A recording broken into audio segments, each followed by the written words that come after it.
Hello. We should be back now. I'm not sure. I'm getting chat right now, and then I'll send Stellar the link. You guys make it back to me. This is the third time I've restarted. I apologize. I understand if you all unsub. I get it. Wait, am I even live? Am I talking to myself? Who knows? The world may never know. No, I am live. Okay. With no one watching me, so I am. I'm truly.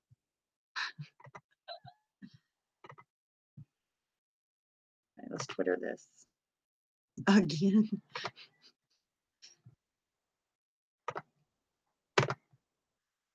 This is only the third time you all have had to find me again. Hey, you told them. Thank you. Thank you. Awesome. Hey, welcome back again for the third time in 10 minutes. I said before you all got back in here, I was like, if you guys unsubscribe, I understand. Like, I ought not to have subscribers anyways. Okay, let me copy this link. See if Stellar DM me. Get that link done.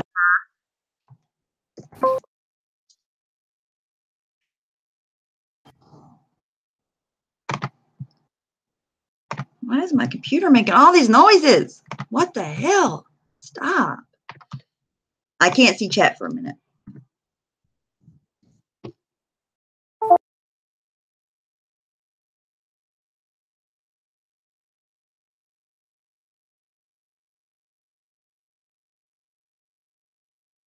New thing on here. We can watch it. I'm going to share screen real quick.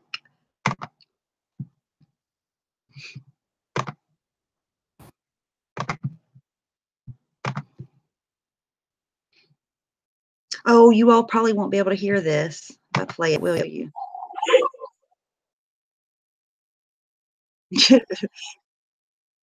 She's an idiot. Okay. You all probably couldn't hear it anyways. It's okay. There was my Hangout link for anybody who wants it.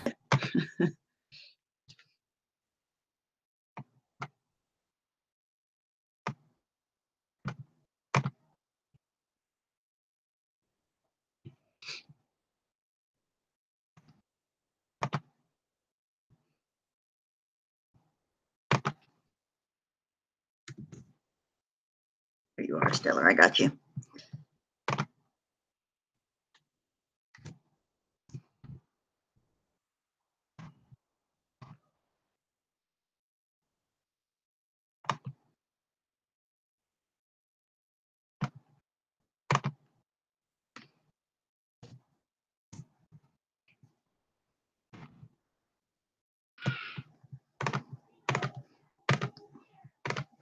Amber K, would you like him? Okay, everybody made it back. Yay.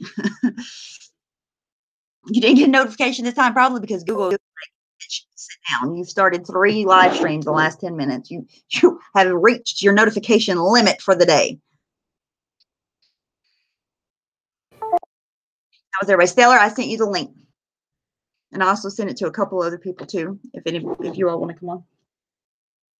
Amber, if you want to come on, let me know. Anybody, I don't care. I'm not picky. I do have to go pee probably in a minute though. Medicated and happy. What I need to be.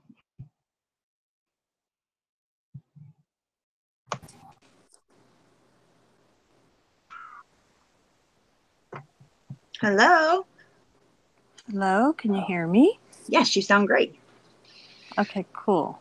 Okay, let me see if I can get this to work. Okay, so how's everybody doing? Great. How are you? All right. Hey, I want to say I was shocked when I heard somebody mention your name because obviously I know you don't even talk shit in private, so let alone. No, and I hold back. I Yes. hold back. Yes. How did you even okay. come about? Okay, so I was in MB's chat and hold on one second, okay? No problem. Take your time. Carrie, she's going to explain. She's going to tell us all about it. Okay, so I'm in Mama Bear's chat this morning. Just kind of hanging out just to see what was said. I didn't say anything. I just wanted to see what was going back and forth. And all of a sudden, I'm already getting heated up. A message or comment comes up and it says, Stellar said little Rosie is faking cancer. And I was like, oof. Right, boom, there. I typed in. I'm like, wait a minute, that's a lie. I have never said that. Never, ever, ever, ever. I made videos for her. Hi, everybody. Sorry. Had you ever heard this person's name before in a chat? I had never seen that person before. Never. I have a suspicion about there's only one person in the world that I know of that would ever, or somebody that supports that person that would ever go about saying that about you. Well, I went to this person's channel to see if they were a real person because they had left me some comments on my video. And now I don't know if this girl has a disability. It seems like she does. So I held back. Okay. I was like, so she has videos. She has videos. And then okay. I guess she's blind. Okay. So, I mean, of course I was pissed off because I'm like, okay, wait a minute. It takes a lot to piss me off, first of all. But when I get pissed off, you better watch out. That's all I'm saying. So I'm thinking, well, what the hell? Where did that come from? How did that even start? Yeah, this girl don't know me, Right. And where in my videos have I ever implied some bullshit like that? Never. You never would. So, I'm typing in there and I'm like, wait a minute, that's not true.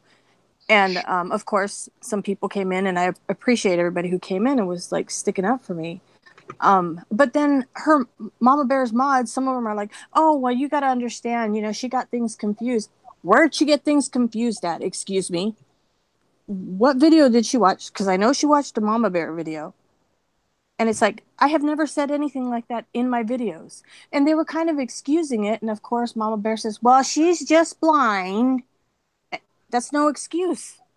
Know your facts. Don't come at me. Don't come at other people. She had to get she had to deliberately, blind or not, go about putting your name with that. Like, that's a terrible thing to put your name beside of. You know what I mean? Like, that's just, she had to think that through.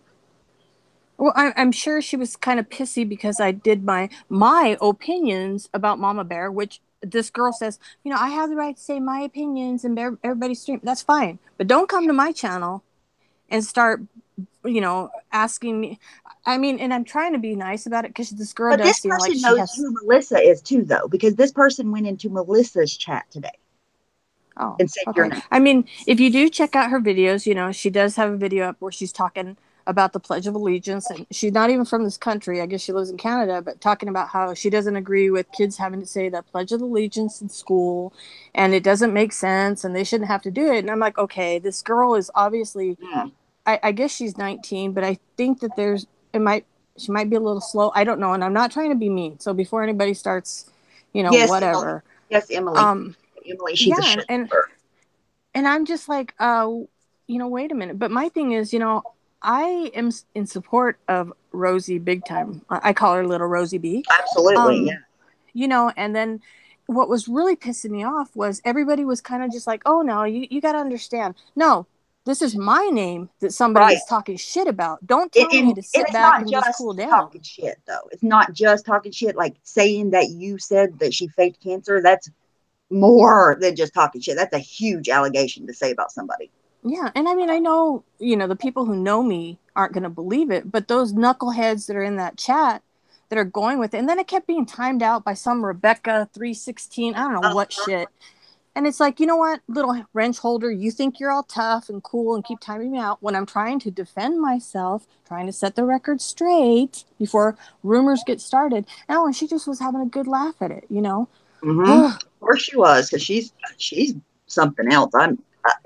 I watched that clip of her today because I didn't even see the clip before Melissa went live and was talking about her or whatever, but somebody uploaded it, and sure enough, there she was saying, does anybody know how many GoFunds little Rosie has ever had? Why would it matter?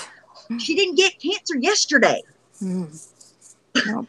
What are you talking about? Like I've said before, come after somebody who has loved so much in this community, and you know the fangs are going to come out, and it's like I'm going to stick up for little Rosie, but I'm going to stick up for myself too. And this girl, like I said, if she has disabilities, whatever, I understand that. But you know, with that same thing said, if this girl has disabilities, did she not get offended when Mama Bear was saying that everybody that has disabilities, that is some generational curse or some shit like that? That's You know? another thing, yes, that I watched the clip of, because I had been watching, because she'll piss a preacher off. You know what I mean? Oh So I yeah. had been watching her, but then I go back and see the clips, and I'm like, what are you thinking? Stop saying these things, and then Exactly. saying Sorry, that. I'm like totally heated. I'm trying to calm down, but No, I don't blame you. Look, well, that's you know, I to will say say this though. that is more than just talking shit, in my opinion. To say something like Yes. that is more than talking shit. That's a huge allegation, and I would be livid as well if I were you. Livid. But my thing was when one of the mods said, or even Mama Bear said, "Oh, she's 19. She must have misunderstood." You show me the video where I even closely implied anything that she would have gotten confused, whether she's special needs or whatever. I never have said anything like that. So they were making excuses. And this is what I wanted to get on. I'm sorry, I'm not trying to take over, but I'm venting. Is that whether she has disabilities or not, you can't keep on making excuses. And I'm going No. to say this too, because it's the same thing with Mama Bear's daughter. Everybody gives her a pass because she has these disabilities. I'm sorry. But if you really, you know, are going to get yourself into something, then somebody should be monitoring what you're saying, what you're getting yourself into. Because this girl, had I not taken the time to look and go like, okay, you know, maybe she got things confused. I don't know. You know, I could have went off and I don't know who I'm dealing with. Mm-hmm. Right. Yeah. It's so far fetched. I don't think there. I'm just going to say, from what I'm hearing, there's no way it was a misunderstanding. It sounds like it was just a lie to me. Yeah.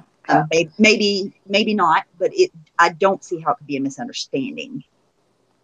And that's what I didn't understand, if maybe this girl was just upset because I hurt her feelings somehow, giving my opinion about Mama Bear, who I've been around since the get-go. I've seen this Mm-hmm. lady. She don't want drama. Her nose has been in drama since the day she's gotten here. It started all with the pink zebra shit, you know, and she would jump into Char's chats, and her and Rebecca would start, oh, well, we got scammed. I'm sorry, you got scammed, but this ain't the chat for it. And then I would get, oh, you're a bully. You're a bully. Ugh. Sorry, I'm And that's venting. another thing too. Yes, Vent. That's another thing that she does all the time. You're exactly right. She goes after people, asking questions, says this, goes on and on and on and on. And as soon as somebody says one word about her, she cries victim every time without fail. Like, they're attacking me. I have a screenshot from Tammy Sully's chat yesterday of her. I think I read it last night, but of her, using Rebecca to try to say, "Don't come after my daughter. Everybody's attacking me." No, Yeah. they're not. It's not about your daughter. You know what I mean? It is Yeah. when she puts herself in it, like you said. But she tries to make it like they're one and the same. Yes, and that's the thing that's just very frustrating to me. And I've held my tongue. I bite my tongue. Because you know what? I can get low if I wanted to, but I Yep. hold back. You know, I have got plenty of people around me that could do that for me. Mm-hmm. But back in the Char days when we used to have our beautiful, wonderful chats, funny chats, not talking crap about anything but one particular person, and you know, both Mama Bear and Rebecca would come into the chats and blah blah blah blah. Well, that's when Tracy started going after Rebecca, and I would go into Rebecca's chats. This was a long time ago because I don't go in her chats. So I said, "Look, you guys need to just stop. Please don't talk about Tracy, because when she comes after you, you get very upset. So please, just don't say anything. Just stop it." Yep. So then I started getting shit, you know, oh, Stella, she's just a shit starter. I'm like, you know what? Have at it. Have at it. Go talk about Tracy. And when it comes down, shut up. I don't want to hear about it. Get a fair warning. And then Don't one cry. time, Rebecca came into the chat and got real lippy with me and told me, "Oh, Stellar, shut up and just fuck off." I was like, "Okay, Miss, I wear the big pants around here," and I was ready to, to have at it, but I just thought, she ain't worth it. She ain't worth it. These two, I don't know. They're just, they cry bully. They cry that they hate the drama, and there they are. And I'm sorry for anybody who supports Rebecca, but that's something I've held in for a long time. And today was just more proof of it, that it's like, you know, when you have a chat, you're responsible for what people are saying in your chats. And I will say this, Mama Bear did say when she finally caught up to the chat, she's like, oh, wait a minute. I don't think Stellar would say that. You know, Rosie really does have cancer. And then she starts bashing on her again, you know? Yeah, I heard that clip. Who gives a shit Forgot what about that. stage she has? Oh, well, my daddy couldn't do this and he was. Who gives a shit? Everybody handles cancer, the sicknesses different ways. My mother had cancer. My Okay. dad, my My dad died of cancer at 49. Oh, I'm sorry. Very sorry. Both my parents did. You know, they're still around, but my mom didn't get sick like everybody else did. Thank God. Mm-hmm. You know. Well, I'm sorry. You know, little Rosie, she's sitting there. She don't look very sick. Shut up. She said You that know. today.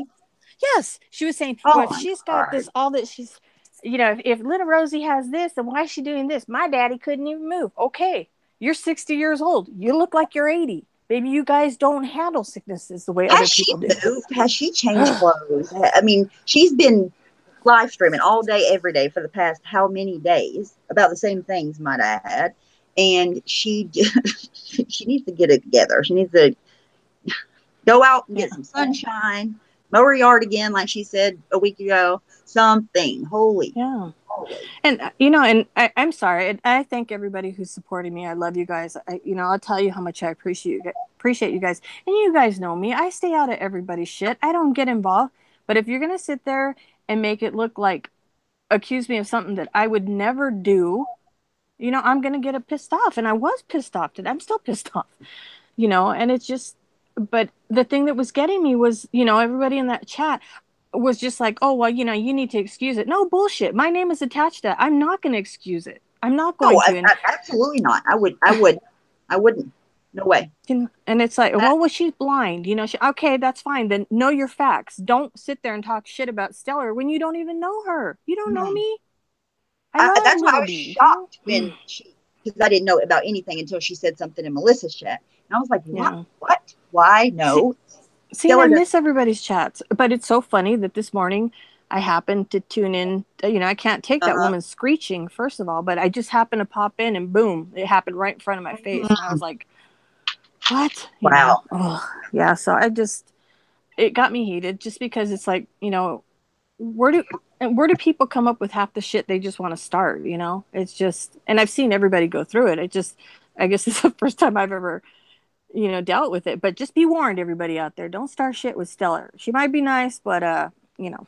Well, and I've seen you personally. That's why I was saying in Uber's chat that even in private, you don't talk shit like that. You don't get in the middle of anything, even when Mm-hmm. other people are going at it, you know? Nope. So no way, no how would you ever do this? No, no. It was very frustrating. But you know, and of course I was putting my little, you know, I never try to be rude. I'm a smartass, okay? And yeah, I make snide remarks, but it's all like in fun. I don't think I Right. ever get Yes. vile and hurtful. Nope. But I was saying a few things on there. And basically, I just came out and I was telling Mama Bear, you know, I said, look, if you're unhappy with this community, if you don't like it here, then why don't you leave? Why don't Amen. you leave? And then, you know, she Exactly. tells me, What? well, Stellar, I'm not unhappy here.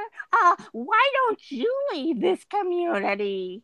And I was like, I'm not the one sitting here bitching about this I'm not community crying. every day, Right. you know? And it's like, if you go to a party and you're surrounded by people who are staring at you and don't like you, are you going to leave at that party and be as loud as you can? Or are you going to be like, okay, I guess I better leave, you know? It's Right. like, That's it's another as thing. I simple don't as remember who that. was saying, if everybody's saying to you, right, like, okay, I'm sending you the link and all you have to do is click it. But if everybody's saying the same thing, I think Randy might have been the one that pointed this out. I don't remember. But if everybody's saying the same thing, you might just for 5 seconds need to take a look at yourself. But she don't care. I honest to God think she doesn't give two craps about anyone else's feelings but her own. Oh, Nobody. no, Including Rebecca's, by the way. What are they asking me to do? The voice again? Oh my God, no. It was great. Oh God, it's just so frustrating to me because, you know, I sit here and I'm literally screaming at people. If you're so freaking miserable, you put yourself in the middle of this shit and then you cry, hey, everybody's bullying me. But I'm stuck in this community. No, you're not. Go find a church group. Go find a choir. Go find whatever. Right. But Right. why won't she find a church community? Because she won't get the drama that she gets in this community. And she loves it. Loves it. You know, even that night on, I don't remember if it was Diane's panel, when I tried to speak, you know, respectfully to my elderly. Mm-hmm. And, you know, I was just saying, look, you know, Mama Bear, if you could just maybe tone it down, be a little softer. And, you know, that went right over her head. She didn't want to hear it. Oh, no, not at all. And everybody's been more than fair. It's not like she just done something and everybody attacked her. No, everybody's tried to reason with her, talk to her, you know, be there for her, help her, raise money for her, you know, all of these things. And she acts like everybody's so mean to her. It's not the case at all. Here to Yeah. come. Oh, if you all are not subbed to Stellar, you need to be subbed to Stellar. She's super talented. You're missing out if you're not. Hey, Thank you Gary. very much. Thank you. And I'm sorry, I'm kind of losing my cool here, but I just needed to vent. And I'm like, somebody please just let me vent. You're fine. You know, and one other thing I wanted to say, this was a while back. Some of the girls that I talked to, you know, they were in Mama Bear's chat, and I jumped in there. And I lost my grandmother, I think around the beginning of the year. She lived to be 97, you know, and she kind of had a lot of the same, I guess, religious beliefs like Mama Bear, very stern and that, you know, gloom and doom, you're going to hell and that kind of stuff. And we were talking, and I was sharing about my grandmother, and I said, well, you know, she was a very devout SDA, which is Seventh Day Adventist. Mm-hmm. And what does Mama Bear say? Oh, you mean she was a member of that cult? Oh, my God. She was a cult. And I'm like, you know what? F you. How are you going to be so disrespectful? Whether you have your crazy opinions about religion, why, you know, I just shared, I It lost my doesn't make everybody grandmother. else wrong, though. And I'm sorry for your loss, by the way. Yeah. Oh, That thank you. doesn't make everybody else wrong No, because and then she starts saying Mormons are occult members, and you know, and I'm like, damn woman, every word that comes out of your mouth offends somebody. yep. Offends somebody. You know, like when she said, I'm sorry, I'm going to say this again. When she said about Marla being 300 pounds, I'm like, damn, how much are you going to say I weigh? You know, I'm not no skinny mini, and I just, the things she says. And then I think it would be better if she was just a pure asshole all the time and didn't try to play off as she is some kind of Christian preacher person and then act like that on the other side. It wouldn't make it any better, but I think we would be able to, we would never have listened. I don't know, but it just makes it even worse that you're going to sit there and pretend like you're so good and better than everybody and all these things, but then you're going to turn around and say that about Marla when she did nothing to you. Like you're going to say that about everybody that is not even bothering you. I don't get it. You know, and then she's saying, oh, everybody's making videos about me and making money. I'm not even monetized. And I'm like, okay, I've seen 3 videos made about you. Is that everybody? You know, well, then we have 9 people making videos about me. Who's making videos about you? They want to be me. Bullshit. I do not want to look like that when I'm 60 years old. He said they want to be her. Yeah, that they're just jealous of her. And then today she went on to say that we are not all children of God. We aren't. Because if you haven't accepted Jesus, you're not his child. Bullshit. Oh wow! And who died and made her the judgment of YouTube? Well, you know, she is a prophet of God. You know, it's like, what God do you believe in? Because, geez, I'm going to stay away from him because my God is a wonderful God. My God, I love my God. You know, that's what Melissa was talking about today, and Wendy was in her chat too. And for me personally, hearing people like Wendy and Melissa makes me want to, because I grew up around a lot of people like Mama Bear, not that bad, but you know what I mean, like really judgmental type Christians, and then true Christians, the way that they are loving and caring, the way I always knew God was in my heart, you know what I mean, helps me. And that's what I told them. I was like, you all should start doing something like that. And I'm not saying that you have to, you know, get on there, preach or anything like Mama Bear's doing, just to get to counteract the word and say her word and let everybody know he is accepting and supportive and loving, all the good things that he really is. Yes, you know? Yes. Yeah, well, like I said, I grew up, you know, my grandmother was Seventh-day Adventist, and they have very different beliefs. I was brought up Catholic. I was baptized Catholic. And, you know, I could remember going to my grandma's church, and they would tell me, "You're wearing nail polish. Well, you're going to hell." You know, I'm like 8 years old. Was not much far off. Yeah, from that, yeah, you know, you can't wear jewelry because it's, you know, considered Catholics were going to hell, by the way. Oh And yeah, see, yeah, me growing up, I always knew that God wasn't like that. And that's yeah. what always made me never want to go. I wanted Yes. to go where people are, that you love one another and you support one another and everything that you think God's supposed to be. And that's what I wanted. And I never got that growing up. Never. Yeah. Yeah. And Unfortunately. it's sad that she sits there on her platform. And let me say this, I'm not knocking her for doing her teachings, whatever. She thinks she's a Right. prophet or she's, whatever she claims to be. But the thing is, when you have somebody who's really in need and they come to you and they're seeing all this bullshit, and I saw a few people today saying, wait a minute, this is not the same Mama Bear I was watching last week. And it's like, that's sad because then you're defeating the purpose of you being there because you're turning people away. You're turning people off. They're not going to want to hear about the Lord if you're carrying yourself that way, you know? No, I can tell you personally, 100%, it turns people away. And she's Yes. even worse than the people that put a doubt in my mind at one point, Yes. So I Yes. know that personally. And Yes. just And and then, anybody that is the other way, like Wendy is, and like Melissa is, and most of the people in this community are, makes me want that even more. It honestly yeah. does.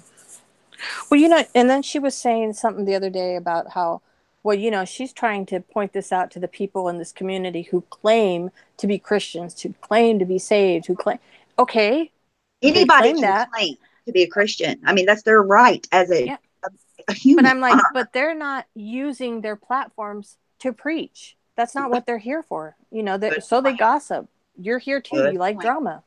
You know what I mean? She's ignorant. I'm sorry. She's ignorant. Hypocritical She's too. flat out Very. ignorant. Very hypocritical. Very Mm-hmm. hypocritical. But it's, I don't know. It's just the words. And I try not to I haven't been watching her, but lately, and like I said, today I just happened to pop in. Thank God I did because, I caught that. And I'm sure people would have stuck up for me, but it pissed me off. I'm like, If there's anybody left not blocked, yeah. but my accounts are blocked. Yeah. And I did tell her, and I said, you know what? People don't like you. That's and of course I got booted for that, but I just don't get it. You want to cry and complain about it, but you're the one that put yourself in this community, but you're bitching about everybody. Yep. And then she starts saying, well, I've been in this community for 16 months. Oh, I'm sorry. I've been in this community for 16 months. I've been here longer than little Rosie. It's like, yeah, you've been here that long and nobody don't like you. We don't And you're like still you. an You've been here asshole. that long.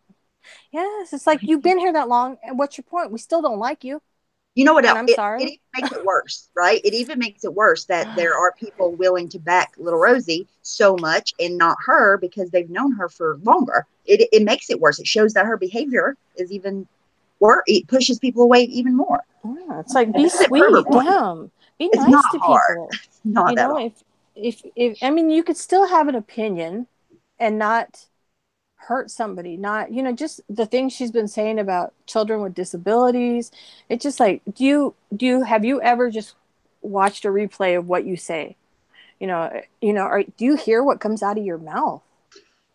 And then her Question. daughter this morning, co-signing some of the stuff that was said. And it's like, you cry when people come after you, but there you are in the middle of it. Stop putting yourself in the middle of it. Yeah, really needs to stop that. And that's what I've told her over and over. But I mean, she's a grown adult. She's going to do what she wants. And if she gets backlash from it, nobody can protect her from that. She's grown when it's convenient, because when shit starts coming down, then all of a sudden she's a child. And don't talk about children. It's like, she ain't no child. She's grown. She's grown.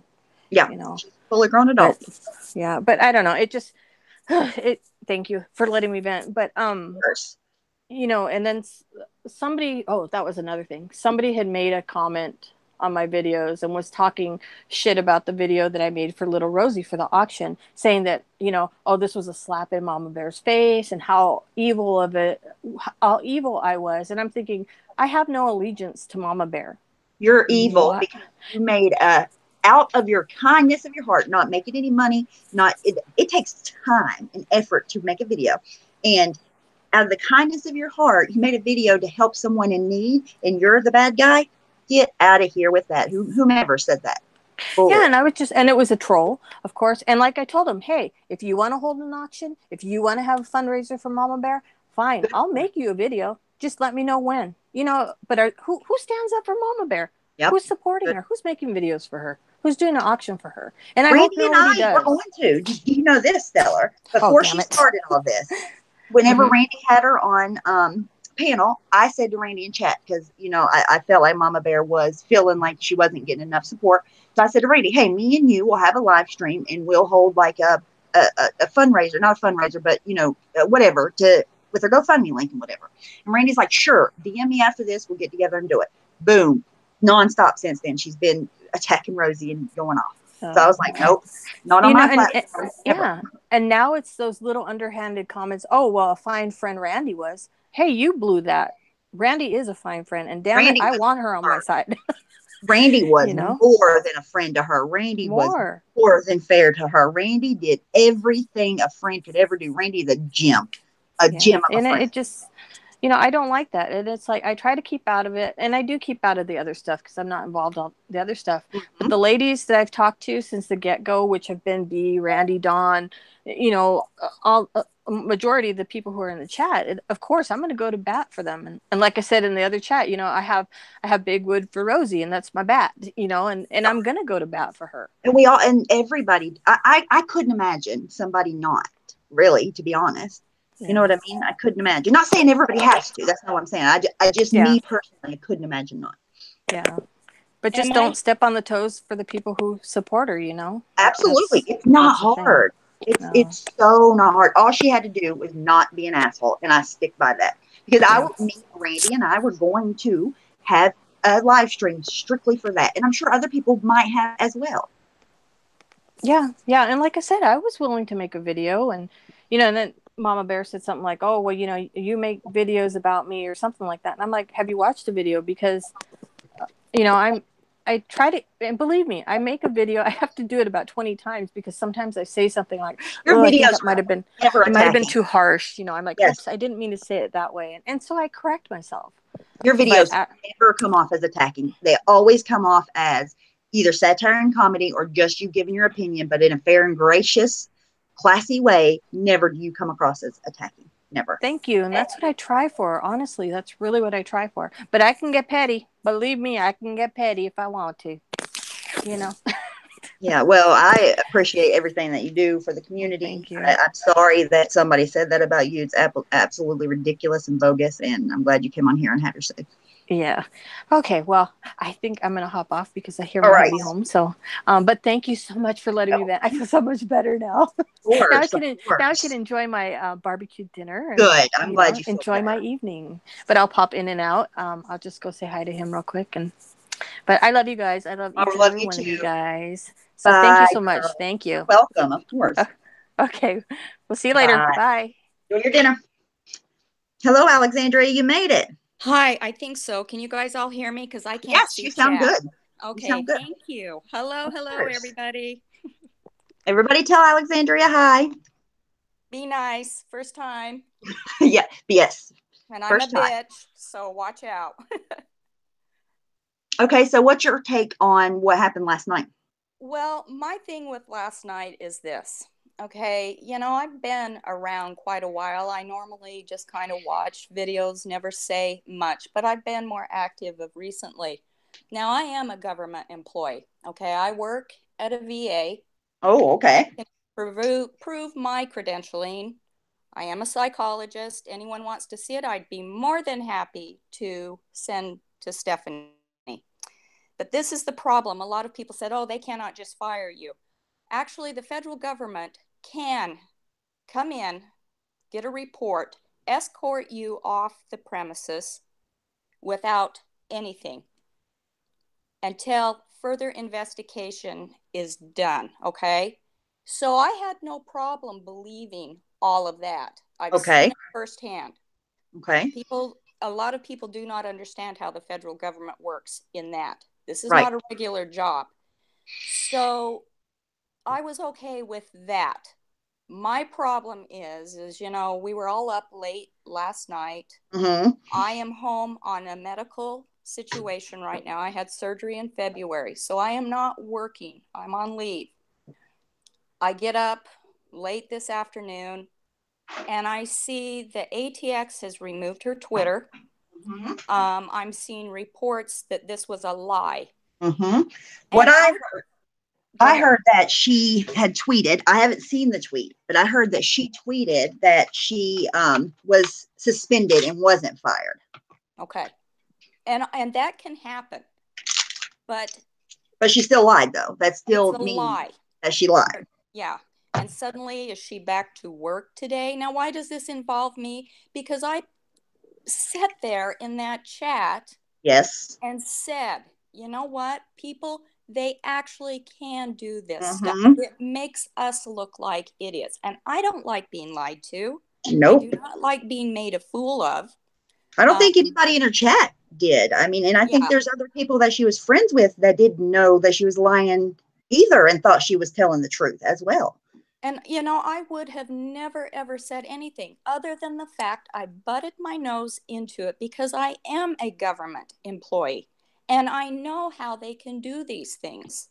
So you stuck your neck out to try to say, hey, this could be possible. And and I don't egg on your face, right? Well, exactly. And I don't give a fuck what anybody in these communities say. Anybody that doesn't work for the government, you know, fuck all. Okay. So the fact is, yeah, they can terminate a person there on the spot, escort you off. Once again, I'm going to say this, and then do their little investigation. Or they can have you come to work, sit in your office, do nothing at all, no clients, no human services, whatever your job is at our federal government, and have you sit there and do nothing until they conduct their investigations. And listen, in the government, there is slow and then there is the government pace. So, like I said, it just makes people look like idiots. It started a bloody war. Poor Diane, my God. Yep. No, she was tarred and feathered yesterday. For what? For a little bit of drama? Which absolutely wasn't true either, by the way. But I mean, I think everybody got that from last night.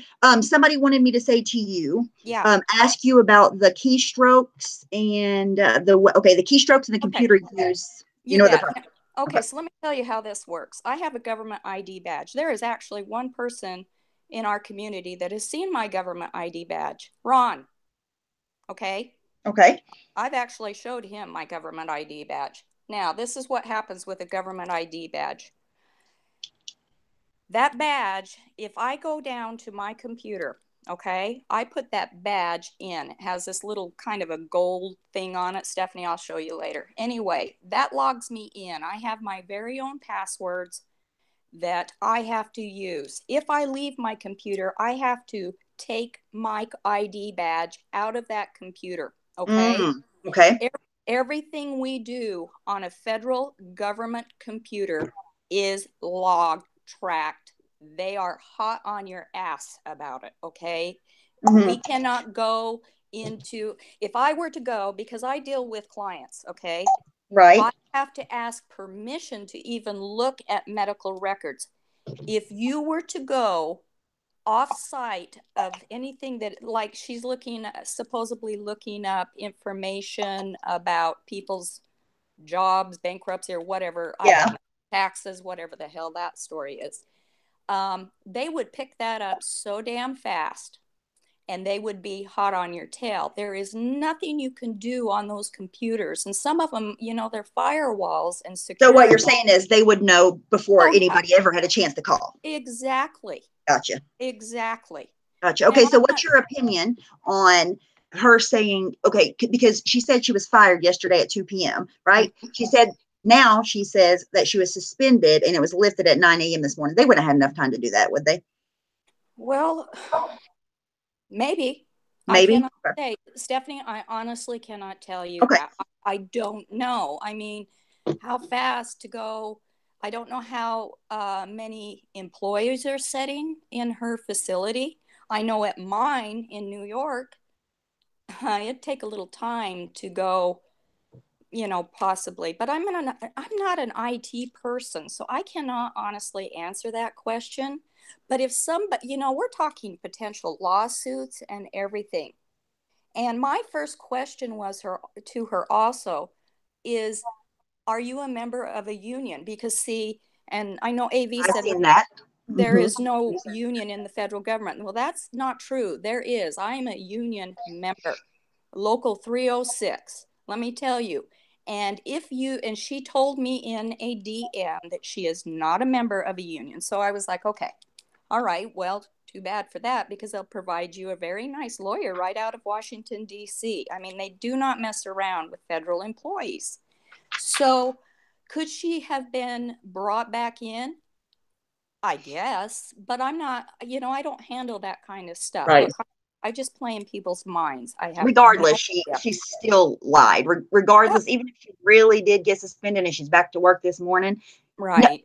No, she didn't even miss a minute of work for whatever happened. So Well, and does anybody know? Because remember, Stephanie, like I said, they can have you come and sit at the facility. I have a very, very good friend that is a colleague of mine. Somebody, harassed, did their thing. She was able to come and sit at work. She wasn't being paid. She couldn't work. She was like, no, I'm not coming to sit, at this office for 8 hours and right. do nothing. But of course, everybody's case is different also. I don't know. I mean, I'm rambling here. I just don't know. Could they overturn a suspension really fast? I don't know. Okay, honest truth. I do not know that. I can just tell you what I know about keystrokes, our ID badges of logging in, and that they do track everything we do. And I'll tell you right now, anybody that would be brave enough to try and go off site into sites that have nothing to do with, with a really good explanation of why you're going in and searching people, that's pretty stupid. It really is. Yeah, I think that no way, no how would somebody risk their job over YouTube? No way. Now, Stephanie, I'll say this too. Within my job at the suicide crisis line, I will tell you this, people, right now. There is nobody in the world I cannot find. Okay? Okay. And I'm not some CIA or bullshitter here. Let me tell you something. If I want to track you, I can track you. But the fact of the matter is, I would be fired immediately. Okay, that's where it comes. Know. You bet they would know. They would know. And you would know going in, making the decision that you would end up overtly losing your job over the decision you made. Yes, and ethically, that I would lose my licensing, my credentialing, everything. Yeah, and nobody. Not only that, it's a federal crime. This is a federal crime. You better be able to back your Wow. shit with the government, okay? I cannot access medical records and such on my clients. I can have a guy outside, well, if it's an emergency.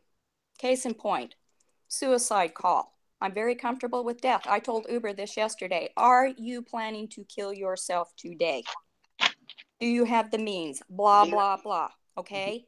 I can have a person that is dying right there on the phone with me. My team is tracking, trying to find emergency services where they're located at. And that way I can access medical records. All I need is a name or your last four of your social security number, and I'm in. But if I'm talking to a regular, somebody that's just calling for a trauma, whatnot, they want to talk, shoot their shit, whatever, I have to ask permission to go into their medical records and military, their MOS. Right. Because it's still their right to privacy. Yeah, and it if is. they give you permission, then you can do it. Mm-hmm. I'm not saying that people will not do dirty things. People do. But boy, I would not be willing to mess with the federal government and go tracking down Joe Blow down the street and From trying YouTube. to find out if they have taxes owing or whatnot. No. I don't think so. It's just not possible. So, and I can say, she DM'd me last night and she was like, this, it has nothing to do with you, blah, blah, blah. So I DM'd her back and I said, look, did you lose your job or not? Didn't hear anything back. Right. That gave me my answer right there. Well, does it, saying it has nothing to do with anybody, doesn't it have something to do with all of us? I want people in the chat to answer that for me. If we are in there talking and you I say think so. that, yeah, doesn't it involve all of us?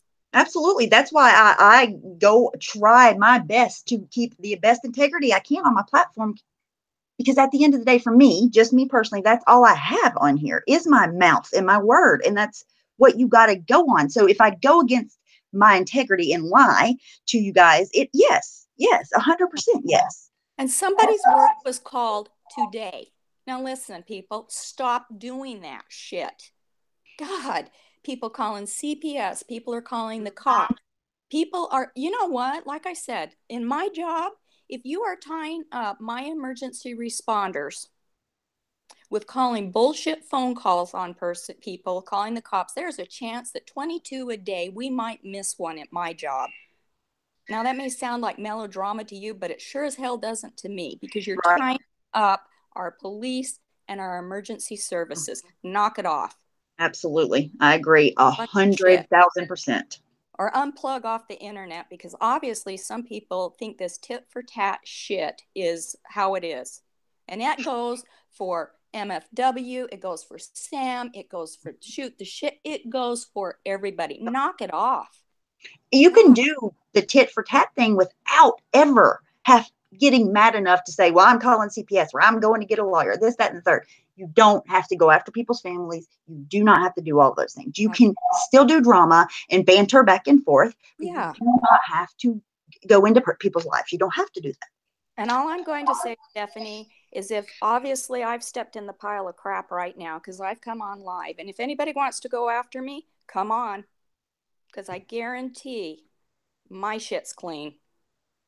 I mean, I think that all the viewers have a right to question an allegation that was put out there like that. If right now, say that I said, say, I don't know, anything, say I lost my job, and then people wanted to follow up and see if it was true or not, and they wanted to talk about it, that's their right. Yeah. It's just gone too far. It is so sad that, you know, we have people that are genuinely sick and being treated like just horrible. Little B, you know, I just think of what she must be going through. Is it really worth it, people? You know, it's not. And believe me, I can talk shit. I've had, you know, I was there last night. Some of that crap was just, you get so drawn into it, but Hey, Scottish. It's just kind of sad, you know, and we've got a lot of good things that are going on. So let's just have some fun. I agree. But with that said, I want these answers. I do. Was I lied to yesterday? I honestly think so. I don't know that you're ever going to get an answer, to be honest.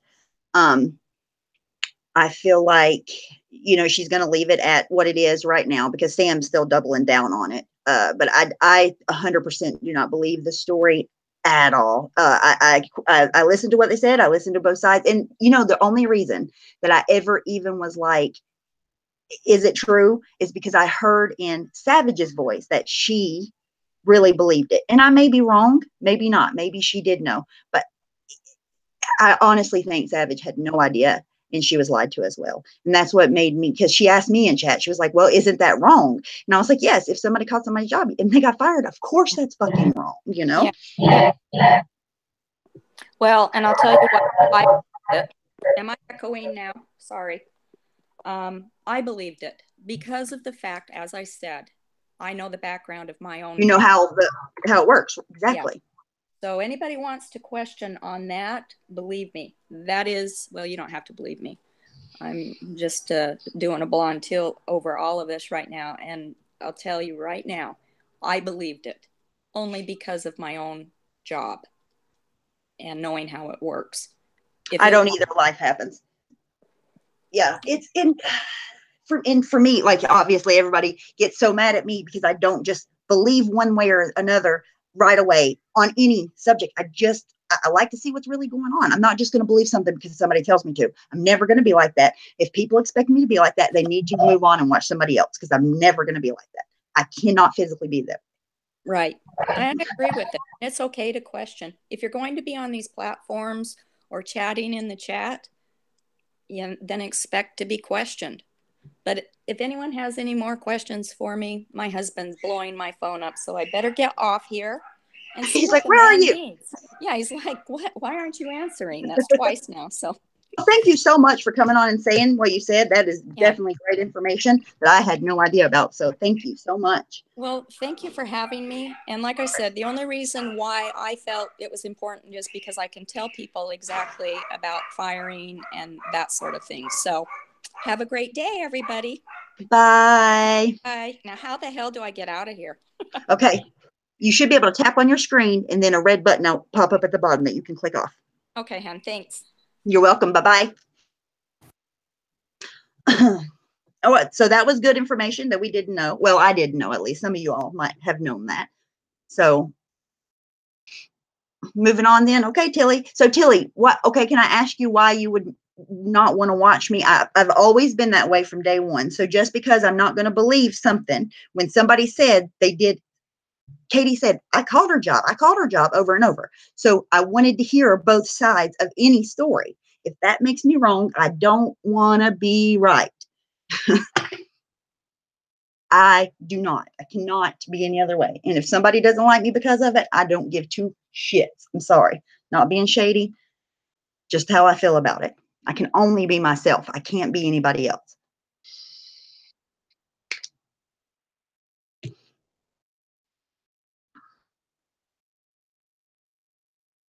Does anybody else have anything to say they want to add?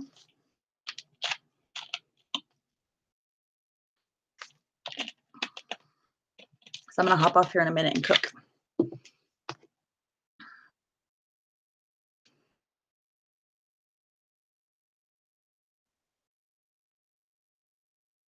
You sure can. Will you do me a quick favor and DM me on Twitter so you'll be at the top?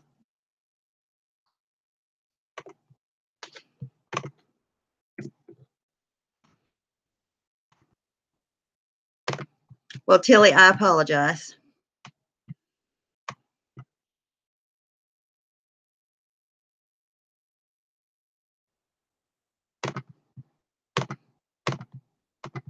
You hurt my feelers.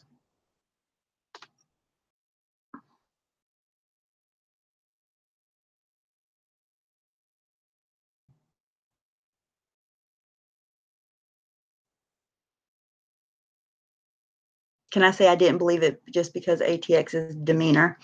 You know, and I didn't see the beginning of the stream. I see mostly when Savage got on, and that's what made me believe it, because I, honest to God, think she believed it. Thank you, Debbie. I feel like we were all played. I do too. That's my final decision. And I heard all parties out on that situation, and I do not believe it for a second.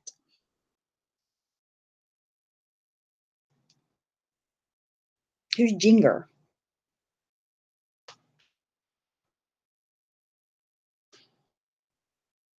Thank you, Amanda. Never bought it. She wasn't bothered at all. Yeah, could you imagine? Oh, there's Jinger. Okay. Could you imagine losing your job over YouTube? You'd be hella upset. Sassy Cat, I told her to send me a DM. Let me go check and see if she did, so I can find her on Twitter quickly. Here she is. Yay. Okay. All righty. She has it.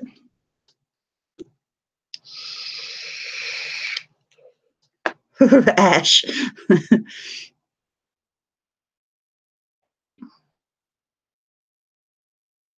Even if your friend's online, you can't hear and run with it. You just can't.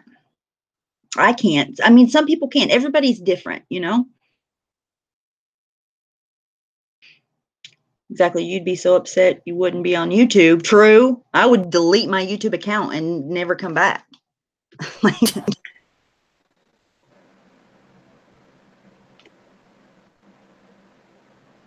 Hello. Hello.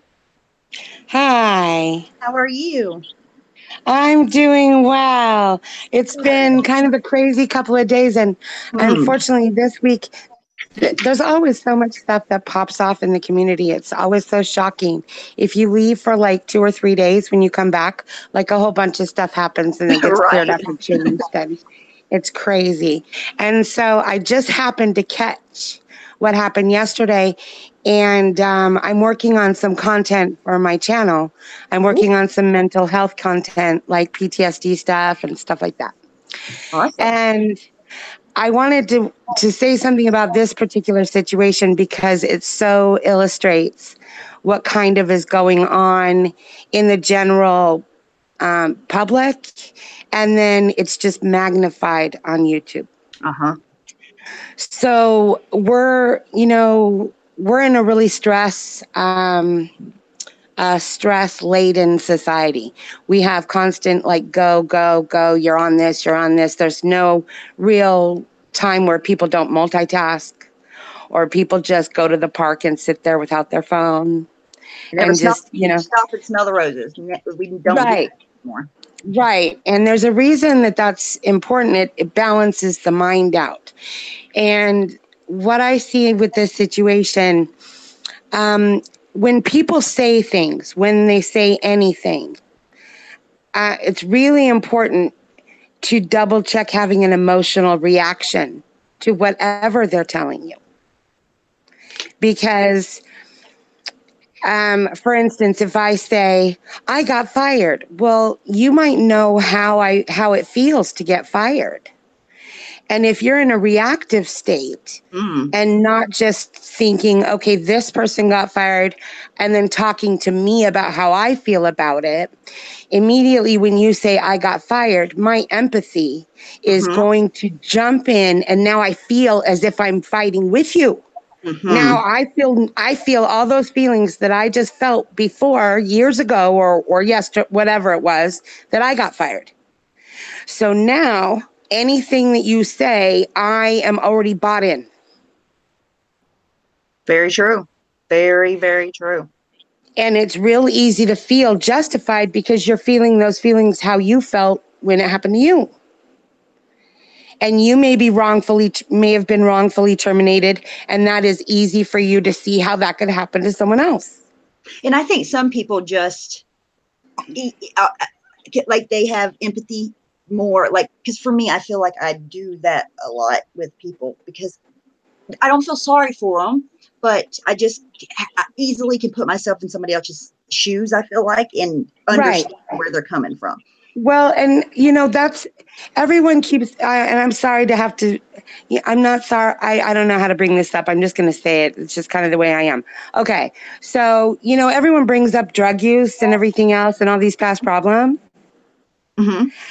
Okay. So in all actuality, people who are grown, who have matured, who have learned lessons in life, they're not the ones who hear something like that and then automatically make a judgment that person is bad. Okay. Those of us, and I put myself in this, I've never been into drugs or anything. I only started getting high when I was 33. So I was like in corporate America and like the whole, like, go to college, get a job, all that. And so I didn't have a drug problem, but a lot of I won't say all, but a lot of my good friends have had problems with drugs and alcohol. And the reason they're my good friends is because along the way in my life, I learned that I evaluate people on their behavior. So if I meet someone today, I'm evaluating their behavior today. And if they tell me that they had a problem 10 years ago, whatever, I put it up as their experience. And that leads me to believe that they're more compassionate when people are going through problems, or they're more willing to listen to the gray areas of circumstances. Everything isn't so black and white. Yeah, right? 100%, yes. So instead of seeing a black and white picture, we see in color. Those of us who have learned, who can be forgiving, and I'm not a forgiving person because I've been forgiven. I'm a forgiving person because that's my nature, and I'm true to my nature as much as possible. But there are people who do not get my forgiveness. I withhold it from them on purpose. The same way that they don't get my attention. They don't get my love. They don't get my hate. They get nothing from me. I do this in real life, by the way. It's, when I'm not talking to someone, or when I just am, if I see someone wrong someone's badly, like you'll see people do. Like, I'm not going to do a for instance, but I'll just be done with someone. And when I'm done with them, that means I'm done with them. To me, they don't exist. That's people around me. Yeah. And people around me might still be friends with that person. And they might still talk to them and everything. They're very aware that I do not talk to that person. I won't be around them. Please don't invite me to things where they're going to be. Or invite me if it's a larger occasion, but understand if I say no. Because I choose not to be around them.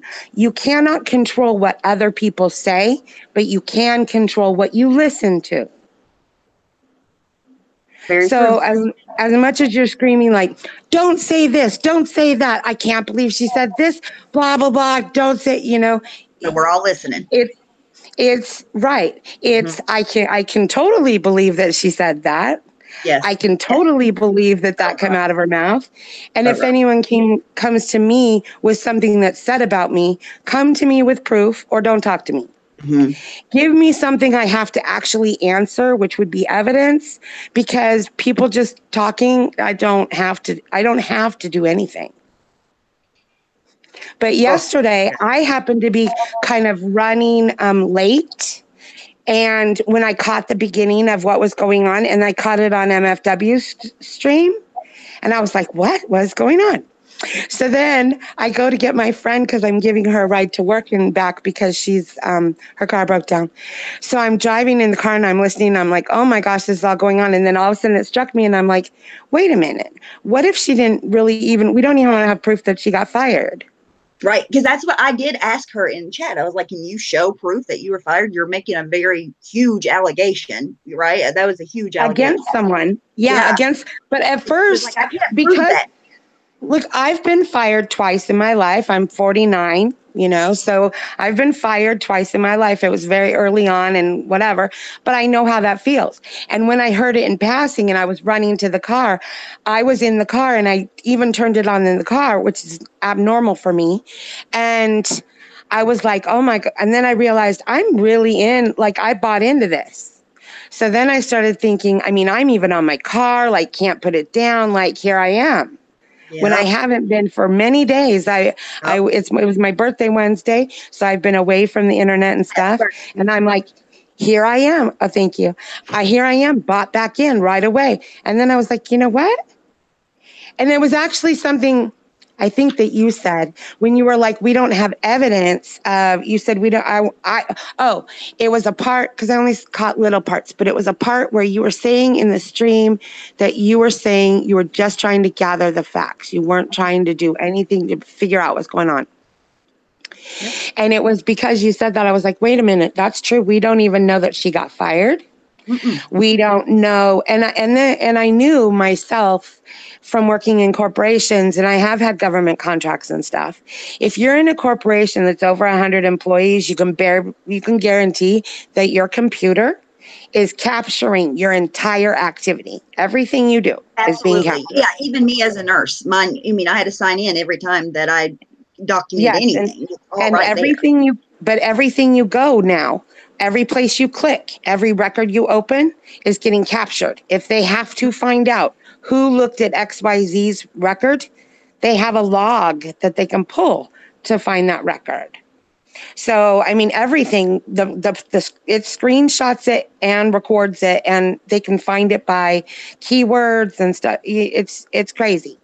But if you don't think that all of that is captured, it's crazy. So when she said she was fired, I was like, they would suspend her. They would walk her out. They would even keep her away from work while they figured it out. But they can hunt through her computer and see if she accessed whatever records. They can see where she went. Even if it was open internet, they could see where she logged in. Yep, absolutely. They would know. It wouldn't even be a hard thing to investigate. And I think what happened is they didn't think about the backlash after she said that she got fired. They just wanted to have a stream right then that incited some kind of emotion in people, which it worked, and didn't think that anybody would care. Because even when Sam came on my stream, like she was talking about with Diane, she was like, well, I'm not going to show burden. It's not a burden of proof is not on me. And you all are asking me to prove things. Yes, I don't believe things blindly. I'm not going to well, and it would be, and truthfully, when I hear you see, a liar doesn't want you to say that. They want you to be their friend with that regardless. So they're going to obfuscate when you say that. They're going to say, you would ask me to do. Right. But the thing is people like me, or people like you, or people like most of the people in the chat, because most of the people are not liars. Nope. Most people are not. There are those that rock among us that they lie, they hurt people, they steal, they see no problem with it. They act on that. They just don't even, they act like toddlers, especially like threatening, putting hands on people and stuff. We teach kindergartners to keep their hands off each other. But they're like, oh, I'm going to beat your ass. When I look at adults like that, I'm like, really? Yep. I don't act any different than I would. I think a lot of people, some people, act completely different online than they do in real life. I don't. I think most people do not act differently. I don't know. I don't get that behavior either. Well, and I think most people don't. You're right. But see, a liar or a hypocrite will come to you and they'll want you to believe things just based on their friends, just on the fact that you're friends. Now, I will believe based on my history with you. Now, my history with you is short, but it's been very clear between the two of us, so I have no reason to doubt you. But at the same time, I haven't known you very long. So I'm going to question a little bit. Now, if it's my friend who's been my best friend for 20 years and she tells me something, she doesn't have to show me proof of crap. I know her. I know, she knows me. Integrity is huge with us. And with everyone we talk to. But like I was saying, when people talk and stuff, it's really, really important. And I'm putting some stuff together to do some information on my channel about this kind of thing. I think that's really important to start for all of us, making a little bit of time in the day that's just us and has nothing to do with technology, what's going to happen tomorrow, what happened yesterday, just breathing and enjoying 10 minutes out on a porch, looking at the trees and hearing the birds or whatever it is. Unplug yourself and be in the moment, and you'll catch yourself thinking about other things while you're sitting there. Other things than that green, beautiful tree in front of you, or how the grass is now turning brown in the season, and contemplating the seasons changing and things like that. If you think about, my son tomorrow, anything like that, like a future thought or something like that, you just catch yourself and say, no, I'm going to be in the moment right now. Little by little, you train your brain that when you want to think about something, you think about it, but your thoughts will no longer run away with you. Your thoughts are not in control of your mind. You are in control of your thoughts. That's awesome advice. I'll definitely do that because I don't. But like you said, you can't take things and go with emotion. And if we're in an emotional state, which we all kind of are pushed to be in this day and age. Mm-hmm. If we're in an emotional state, it's very easy that anyone saying anything, we have emotions about it, and our emotions cause us to automatically get bought in. Whether it's a tweet that's from someone across the world, or it's a phone call, or it's a video we're watching, we have to remove our own emotions from other people's situations. The best way that we can help them or help anyone is be reasonable, clear, and use our cognitive functioning to do the best things possible for the situation. Yeah, I try to never, ever, ever, not saying I haven't, because I definitely have, but I try to never stream when I'm emotional or right after I'm emotional about something or get upset about something. I try Yeah. to never go live at that time, because that's whenever I'll regret it every time without fail. Right. Because things run away with you, right? Someone says something and then you have an emotional reaction to it. Then someone says something else, you have an emotional reaction to I'll it. say And things you're that I just wouldn't reacting. say. I say Yeah. things that I regret, all of this. And I do not like to be that way. I don't And like then to act on emotion.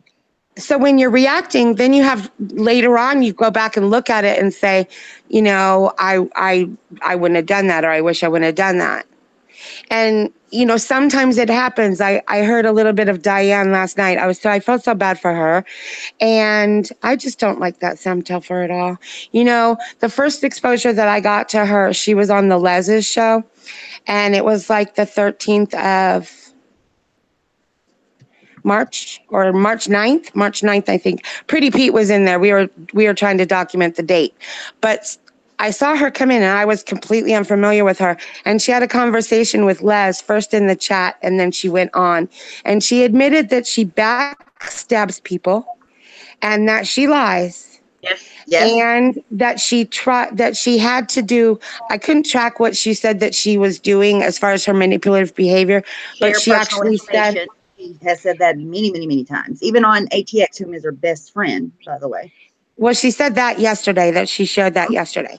Yep. But what I heard that night, because I didn't hear her say that, she admitted to lying. She admitted to stabbing people in their backs. Mm-hmm. And she admitted to trying to get people to defend other people, like push buttons. And then she also said that she had to get someone, quote unquote, back into her. This is what she said. I had to get them back in my back pocket where they belong. Well, that right there, all of that language right there. I don't need to know any more about her. I agree. She told me exactly who she is. I don't need to know.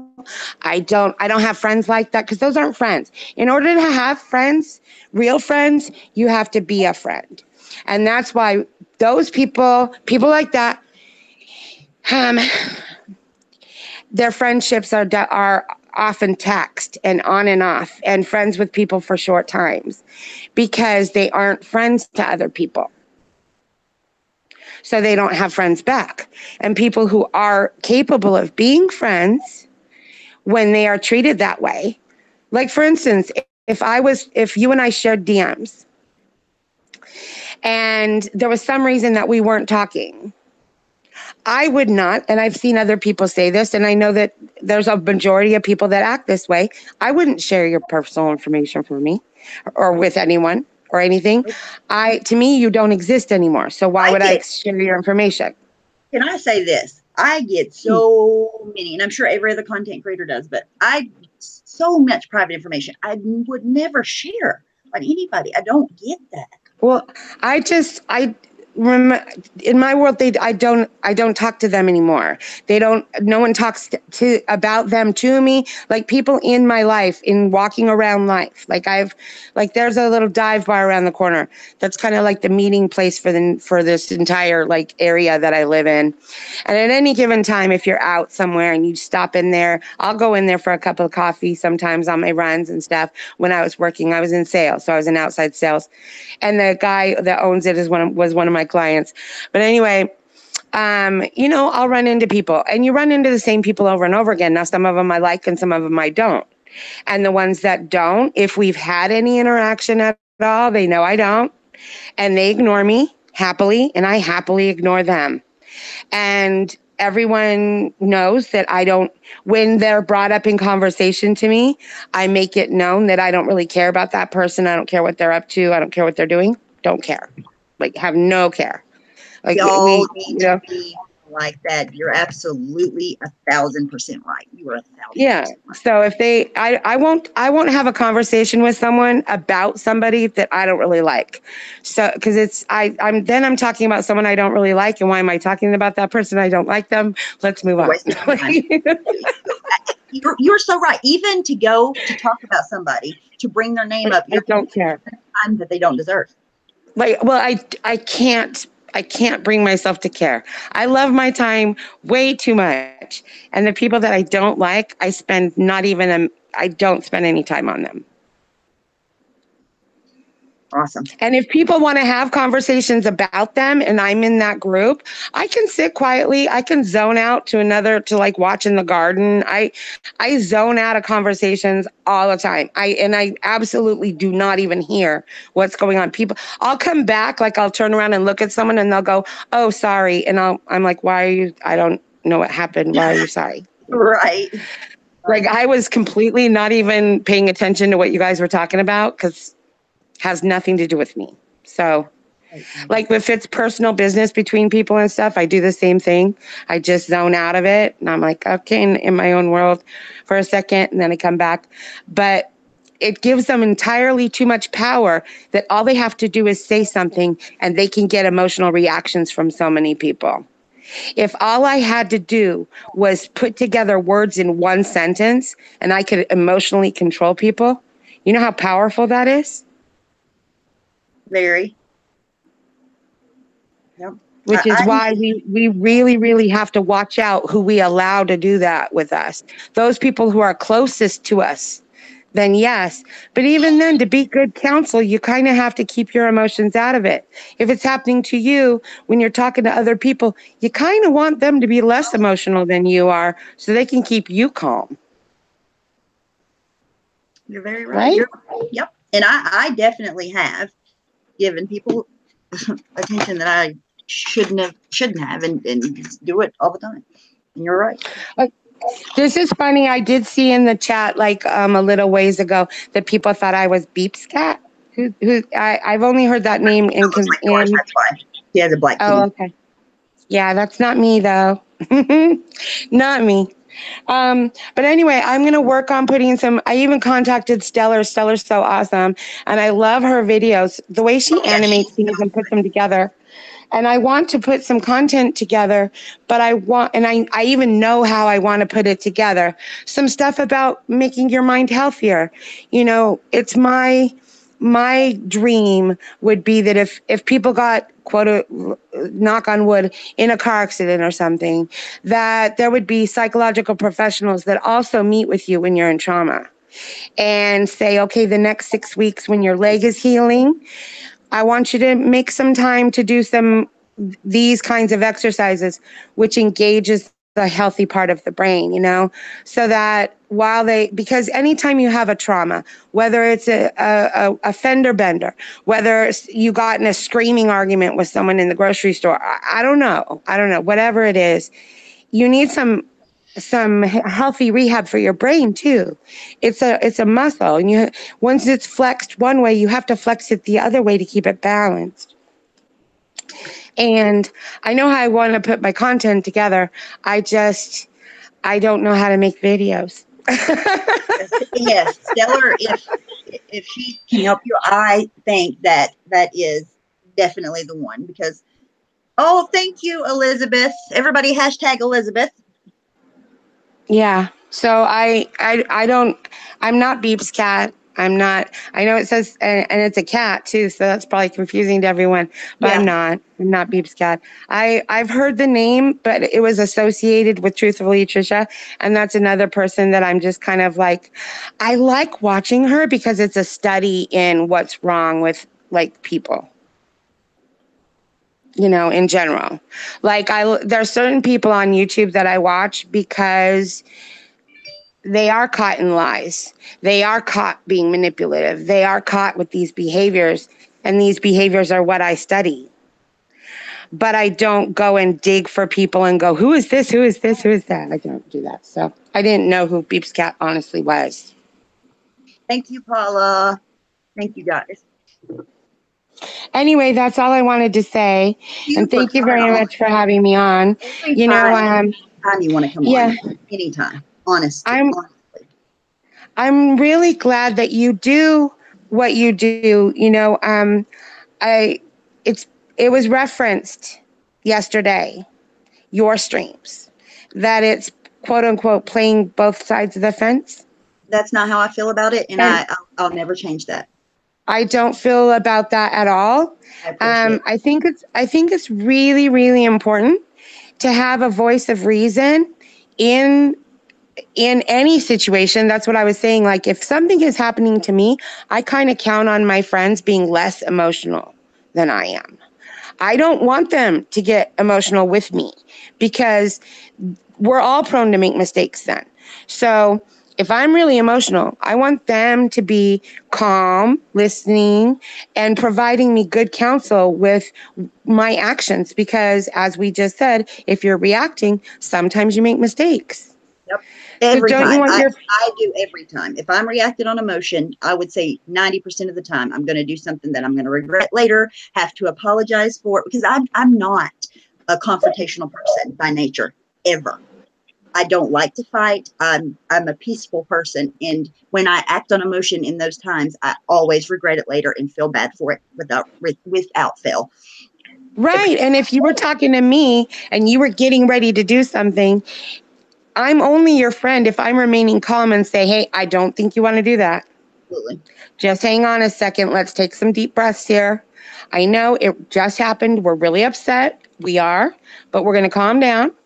And we're going to calm down because we're going to make good decisions right now. Yep.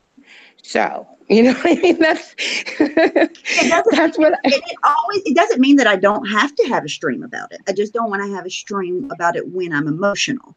And well, I just mean about making decisions in general, not just streams. Like decisions in general, you kind of want to take a step back and go, let me feel what I feel, but let me sort out what I'm going to do about it. Mm-hmm.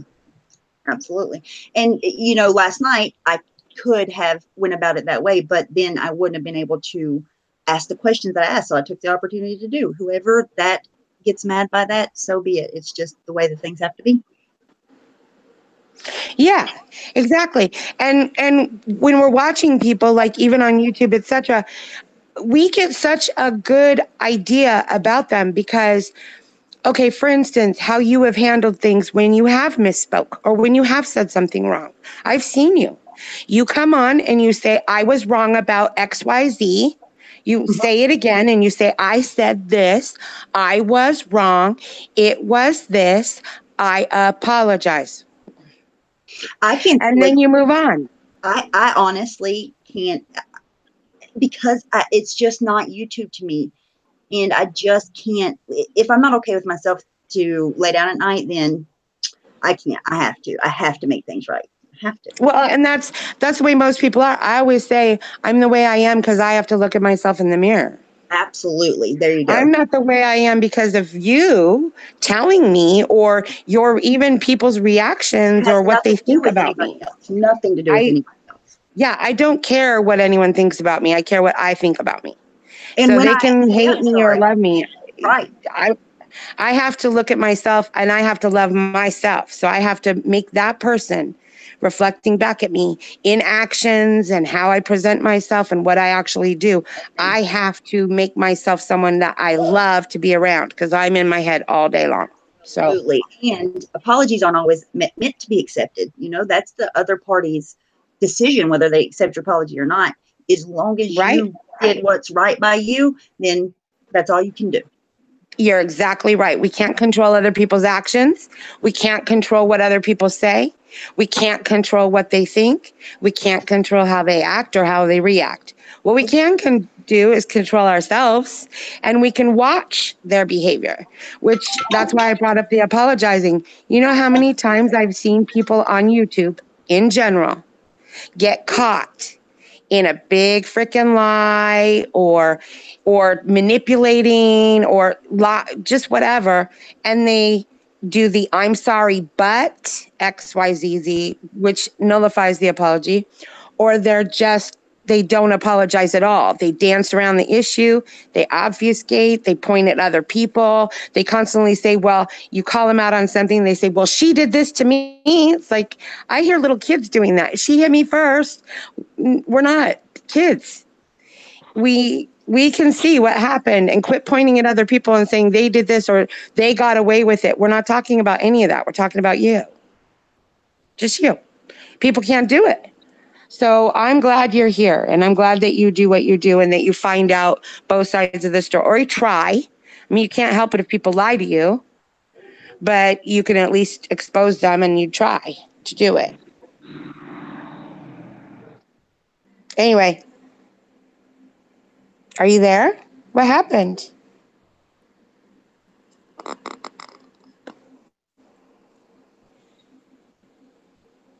Are you guys, can you hear me? Can the chat hear me? I can hear you. I just joined the call. Oh, yay, hi. I don't know where Stephanie is. I can't see chat, so. I can see, I just brought it up because I can't hear Stephanie anymore. She's on the screen though. Hi, how are you? I'm good. How are you? Sorry, I'm I had doing a well. kiddo crisis. Not really. Just needed me for a minute. Okay, I'm back. Well, I can, Shannon, if you wanted to talk to Stephanie, I can go ahead and get off. And thank you very much oh, they are saying that we would be a great podcast, Shannon. Oh, I'd like to come. I don't always rave like a lunatic. It seems like bi-weekly, though, I've had to do that. I think podcasts will be amazing. I swear. I have Twitter. Do you have Twitter? Yeah, I'm Shan681. Oh, I've had chats back and forth with you before I've chatted with you before in the chat. I don't know how you say that. Shannon is a loyal friend. She loves her friends. She takes it for her friends. Other than that, she's the nicest, sweetest person I know. Just don't make her hurt her friends. Well, maybe we could do something like a podcast, Shannon, because I do want to, and Stephanie, I'm glad we're talking about this. I do want to have kind of a format where I do a forum posting where we do questions and answers and kind of talking about activities for the brain and how to bring it to a healthier state and stuff like that. Mm-hmm. I would love to be, I would totally do that. And it helps me because I'm trying to answer questions, but it helps if I know what all those questions are. Sometimes there may be a question that I don't know, but someone would ask. So I'd like to have a chat where maybe we're talking about it and people can come in and they can ask questions. Absolutely. Like I said, anytime you want to come on, you're invited anytime. Thank you very much. And Shannon, fascinating. Thank you.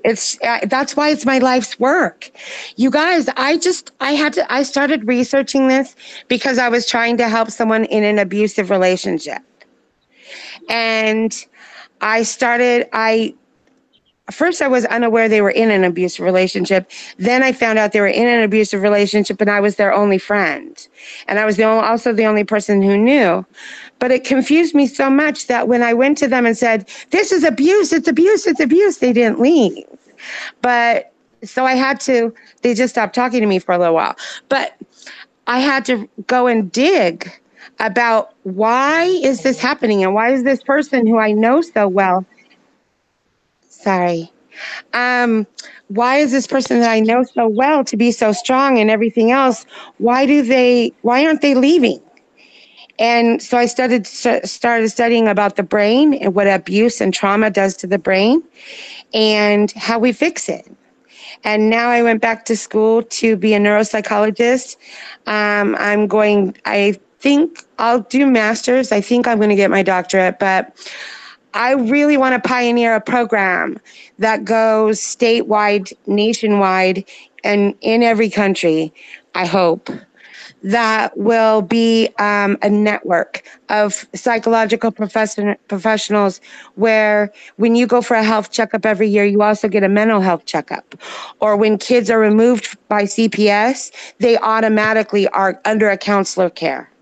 And the family, the parents too. Imagine if you're a child and you get ripped from your home and all of a sudden you're in these foster homes and things like that, but no psychologist ever goes and helps them heal and helps them with framing what's going on the proper way instead of feeling like it's their fault and stuff like that. That's so Awesome. true. I think Yeah, it's absolutely true. I think everyone, mental illness, it's just that, it's an illness. Now, there are mental disorders, and the disordered are who we kind of have to watch out for and even stay away from, not try to be their friends, not try to anything like that. If they're disordered, we need to watch their behavior, because if they're disordered to the point where they harm others around them, where they abuse others around them, where they lie, cheat, steal, etc., we need to identify them and nothing them. We need to give them nothing. We need to just silence them by giving them no power. But for those people who suffer with mental illness, those are things that can be healed. They can be treated with pharmaceuticals. There's a bunch of different illnesses that shouldn't be stigmatized at all. I agree. Okay, I'm grab your Sorry, No, I guess I just I'm very passionate about this kind of stuff, guys. I just see that it could do so much good for the world if people were in a healthier state in their brain. I well, mean, I especially don't on see how that could YouTube. hurt anybody.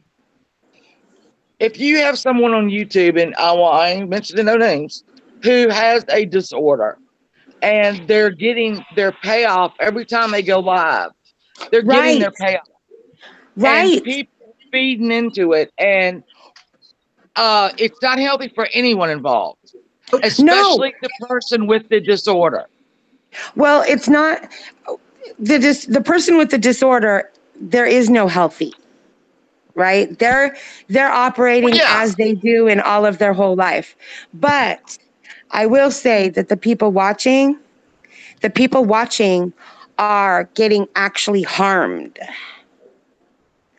That's the trauma, drama, the stuff that drives you to your mammalian brain, the limbic system between your ears. That's your fight, flight, or freeze. That's your survival brain. And that is where emotions live. There's 6 different emotions, and that's where they live. And that's why it's real important not to get emotional, because you're going to be operating without the higher functionality of the cerebral cortex. It's a dinner-sized napkin size of brain matter that lays over the top. It's your forehead and then all the top of your head. That's your cerebral cortex. That's where love is. That's where happiness is. That's where gratefulness is. That's where altruism is. That's where all of these good things that we have in society, which have allowed us to move from the dark ages where people were boiled alive and stuff to where we are now. We need to stay up there, up in that part, the rational part of the brain, not emotions. I agree.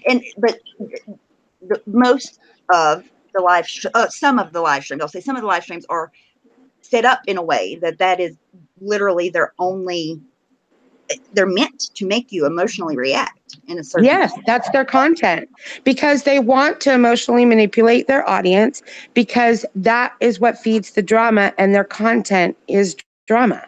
So their content is all about pushing and pulling their audience, pushing them one way, pulling them another, angry about this, really, really sad about this. Very, very high, low, high, low, high, low emotions.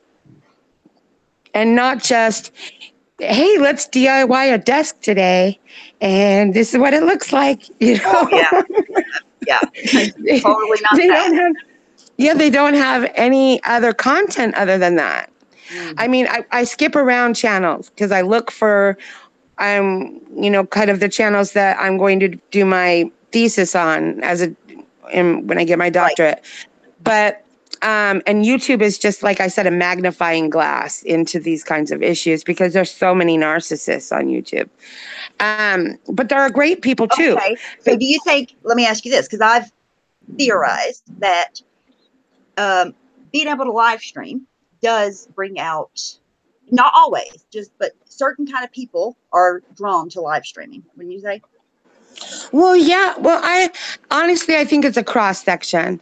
Obviously, there's lots of people like myself who Right. I can choose to have lots of time on my hands, etc. Oh, you mean actually doing it like you do? Right. Yes. The actual content creators that choose to go live daily, especially people that go live every single day, I think there's a certain Well, yes, mind because it behind that. feeds them. That they're looking to be fed. Mm-hmm. Whereas people like you, where you go whenever you want, and you have days sometimes where you're not doing YouTube because you have a life elsewhere. Right. Yep. You're not I think, looking to be fed by YouTube. right. YouTube is something you do on the side. It's a hobby. It's not your life. It's not I what also you. think that Yeah. live streaming can feed into certain personality traits and make them worse. What do you feel about that? Yeah, there are, Like and so feedback. there's and YouTube, of course. Okay, so you imagine. I just want you to imagine you're a disordered individual, and I'm going to give you what that is kind of, Okay. and I know you'll relate. Okay, Mhm. so a disordered individual does not trust anyone around them. Right. Not their spouse, not their so-called best friend, not their parents, not their brother and sister. No one is trustworthy. They control the other people in their Okay. mind. Yeah. So if you control everybody else's actions, then you don't trust them, Mm. right? Mm-hmm. So if I'm controlling everyone around me, so much so that I end up isolated a lot, instead of choosing to be alone, nobody wants to talk to me. Right. But all of a sudden, I can go on YouTube and I have all of these people who Mm-hmm. will feed me. Mm-hmm. And they'll feed me in two different ways. Instant They'll gratification. gush with adoration, or Mm-hmm. they will absolutely hate me. And I'll go every day and push buttons, and I will have people celebrating me and people hating me at the same time. I Mm-hmm. just got a huge payoff. Yeah, and it also it gives dopamine and or what what however you get that reaction in your brain from things that make you addicted. It does the same thing, doesn't it? Well, okay, so people often get confused with happiness with dopamine and Okay. pleasure dopamine. Dopamine is used in a couple of different ways in the brain. The way that disordered people use dopamine is in the reward center, which is pleasure, which is the middle part in the limbic system. It's the middle part of your brain again, the fight, flight, freeze. Okay. Okay. They live there. Okay. So you know how they try and drive people to that place? That is the place where they live most of the time. So pleasure lives there. So they get pleasure when they see that they push people's buttons. It doesn't matter, happy, sad, mad, doesn't matter. They get pleasure when they see a reaction. I've even seen where if someone will be talking in a chat and then someone will come in who is a detractor Mm-hmm. and be in all caps and like yell something basically at them. Mm-hmm. And they get this gleeful smile on their face, like, yeah, here it comes. Right. Like, Yes. Yes. Oh, okay. So is it the same? Is it kind of like a fix? Whenever like a drug addict gets a fix, is it the same reaction in your oh, body? yeah, okay, so the drug addict fix, it depends on the chemical that we're talking about as to what the quote unquote fix is. The true fix is when they obtain the drug, because the drug addict is never going Right. to get the high Right. they got in the first place. Yes. Absolutely. I agree with that 100%. That's a chase. And in the end, it doesn't even matter, because people will say, I don't even really even feel it anymore. But what they do chase is the obtaining.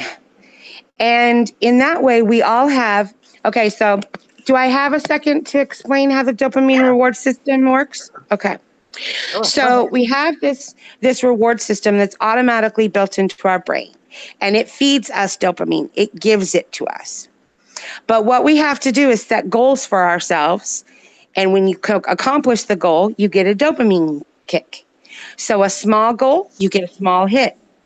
If it's a big goal, meaning let's say the goal takes a long time, the Okay. dopamine is building up that whole time, The payoff which will is be why, Yeah, which is why when I finally get my degree and I can write my books and people will listen.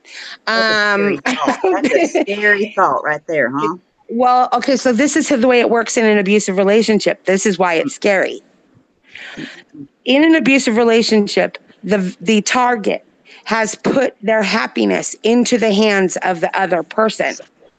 You never want to do that. Ever, ever, ever. Your happiness is your own. You will get let down every time without fail. You're the only person that's going to make yourself happy. Okay, so wait a minute. What you said, that first half is important. You will get let down every time. You will. Yep. Until you say you're gonna leave. And then guess what happens? They turn around and say everything that you've wanted them to say forever, and you just got the biggest dopamine hit of your life. Yeah, very true. Because you're chasing their happiness and they deny it from you for so long, it becomes bigger and bigger, and that's how they keep you. Because when you put one foot out the door and then all of a sudden they're saying all these promises and they're saying they love you and they're saying you're perfect and you're not all those names that they were just calling you just a half an hour ago, you just got a dopamine hit and it skews you. Your brain goes all into like cattywampus, like this is the best thing ever. But all it is dopamine. Wow. So one thing that people can do if you're in toxic relationships out there, and I don't know, lots of people are listening, and you may have toxic relationships going on. You may be in friendships or have coworkers who are toxic because they're everywhere. One thing you can do is set up your own little dopamine reward system cycle. You make yourself little goals, even if it's, you know what, I'm going to walk out to my car and I'm going to get my purse out of it, whatever. Then you go do that. You just got a dopamine hit. Okay. And you can set up your own big ones. Like if you like gardening, I know Iridium. I love Iridium Farmer in the chat. Love you, girl. She likes gardening. Gardening is a perfect one because you're touching the soil. So it involves touch, sight, smell, sounds that are around you. And let's say you plant this garden, you can envision what it's going to look like. The whole time you're watering it and everything, when those flowers start sprouting and you did that, you're going to get your own huge dopamine hit. Wow, okay. So if you have something that... I'm sorry. Yeah. My Wi-Fi dropped and I had to fall out, but I'm back. Okay, go ahead. Say that Wi-Fi, girl. Okay. Well, and so, it's really important that we understand that the things that we invest in ourselves, we can have our own hobbies, etc. But we do attach goals to those, and we do give ourselves our own dopamine hits, and we're very careful about not going with other people's emotions, but our own emotions. And even using those in a reasonable capacity, saying, I feel anger.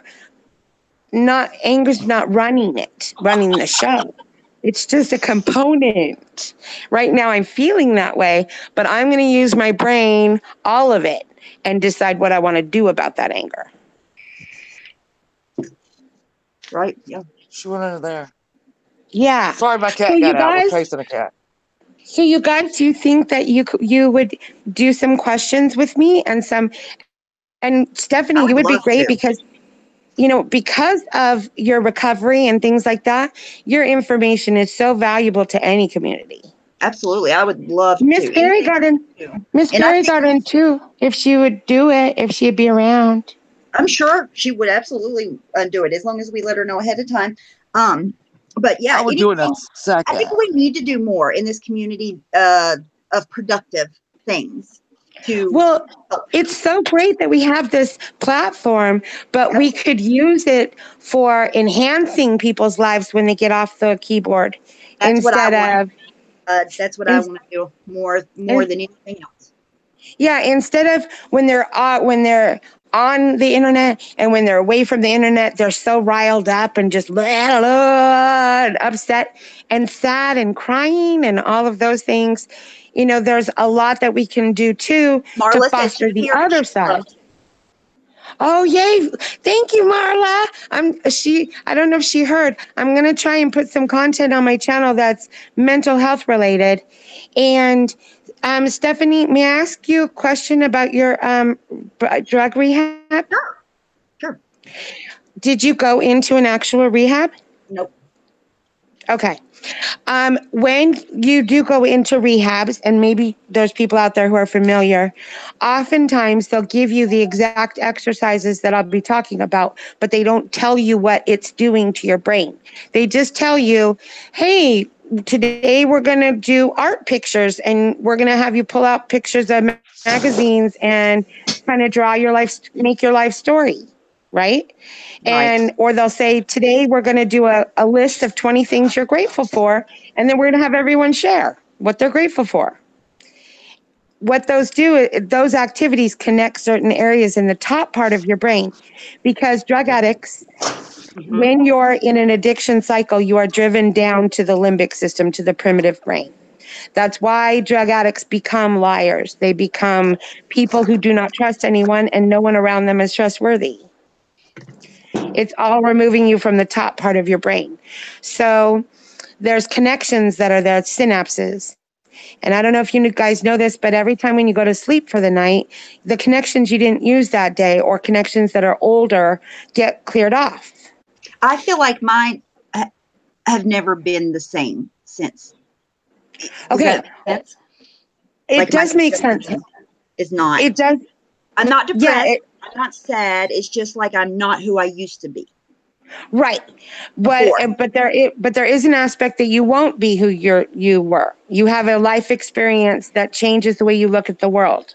So that's chemically, though. I feel like chemically, I'm not process things. Okay, so this will make sense to you then. Okay, so when you're down in that bottom part of in the mammal brain, and all the connections slowly get cleared off little bit by bit I mean, there's lots and lots and lots of them.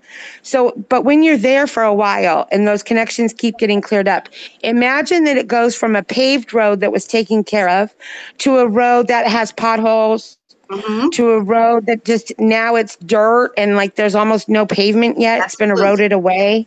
Yes. Okay.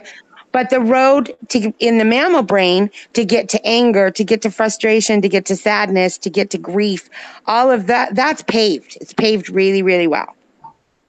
Do you think I could benefit personally from doing the things you just reverse? About? Yeah, you just reverse it. That's what I'm trying to tell you. It's called neuroplasticity, and your brain can heal itself. And so what you do is flex in the other direction.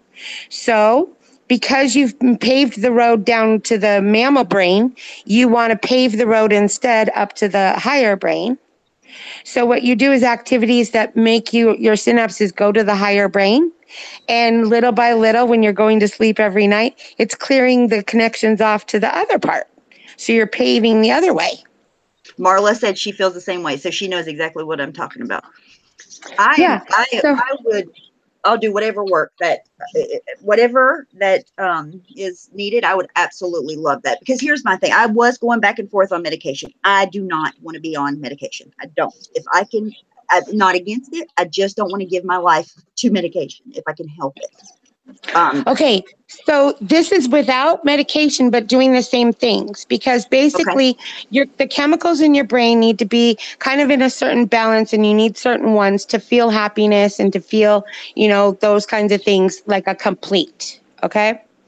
And the more that you can spark those connections. So for instance, one thing that I would encourage everyone to do, you, Marla, anybody, it doesn't even matter.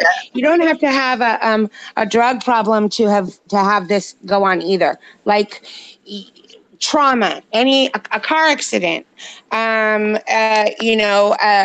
trauma with someone passing away. When you go for a mental health evaluation, they give you an overall group of questions, and those questions. Oops. Sorry, y'all. You're fine. Sorry, y'all. That was my alarm. So part of what happens is wait, I just lost what I said when I turned the alarm off. Oh my gosh, I just blinked. What was I saying? We were talking about medication. This can go in the place of medication. Yes. Okay, so mindfulness, and you can find plenty of videos on mindfulness. They're even teaching children mindfulness because mindfulness creates a gap between having a thought and then having a feeling. Okay? Okay, yes, I know exactly what you mean. Yes, So absolutely. instead of going thought, feeling, you go thought, and then you have a gap of, is that even a real thought? Am I just making that up in my head? Am I talking badly about myself? I need to stop that. You know, you can I change almost it. feel You like can change. I think mindlessly. I know that sounds crazy, but I don't even realize that I'm having a thought and even acting upon a thought sometimes. Right. And it's just thought, thought, thought, thought, thought, thought, thought. Yes, Okay. because my So mind that's does what, race a lot, and that's what I have anxiety because of that. yes. Anxiousness is thinking forward. Depression Yes, is thinking back. Okay. So anxiousness is future thought. Depression is past thought. and I used to never be a Mindfulness, worrier ever, and now I am totally a worrier. right. So you want to get back to where you were, which is what's called wise mind. WISEMIND. Wise mind. Wise mind is in the middle of the two. It's not in the past and it's not in the future. It's just right now. Just right now. Just right now, amen. Yes. Now is Do you reality. think technology has a lot to do with the way that society isn't just right now? Oh, yes, absolutely. So think about, so my mom was, Shannon, did you want, I don't want to exclude you for the conversation. I just keep going on and on. Oh, I'm with you. Okay. I'm with you. Okay. So imagine, like, my mom's 84. And she tells stories about when she went to school and she walked to school, and they would stop and go into the watermelon orchards and open the watermelons and eat out the hearts of the watermelons. They didn't have cell phones that they're on 24/7. They didn't come home, and they didn't even have TV It has programs to be until changing our minds. It has to it. be changing us. It has to Well, be. There is no it other way. it absolutely is. I mean, we know now the attention span of a human being is now less than a Oh, goldfish. nothing. No, it's less than a goldfish. Yeah, wow. That's They scary. tested it. A goldfish has an attention span of 8.5 seconds, and a human being now has an attention span of 8 seconds. Wow. So if you think about when you're on your phone and you get notifications all the time, what does the notification tell you to do?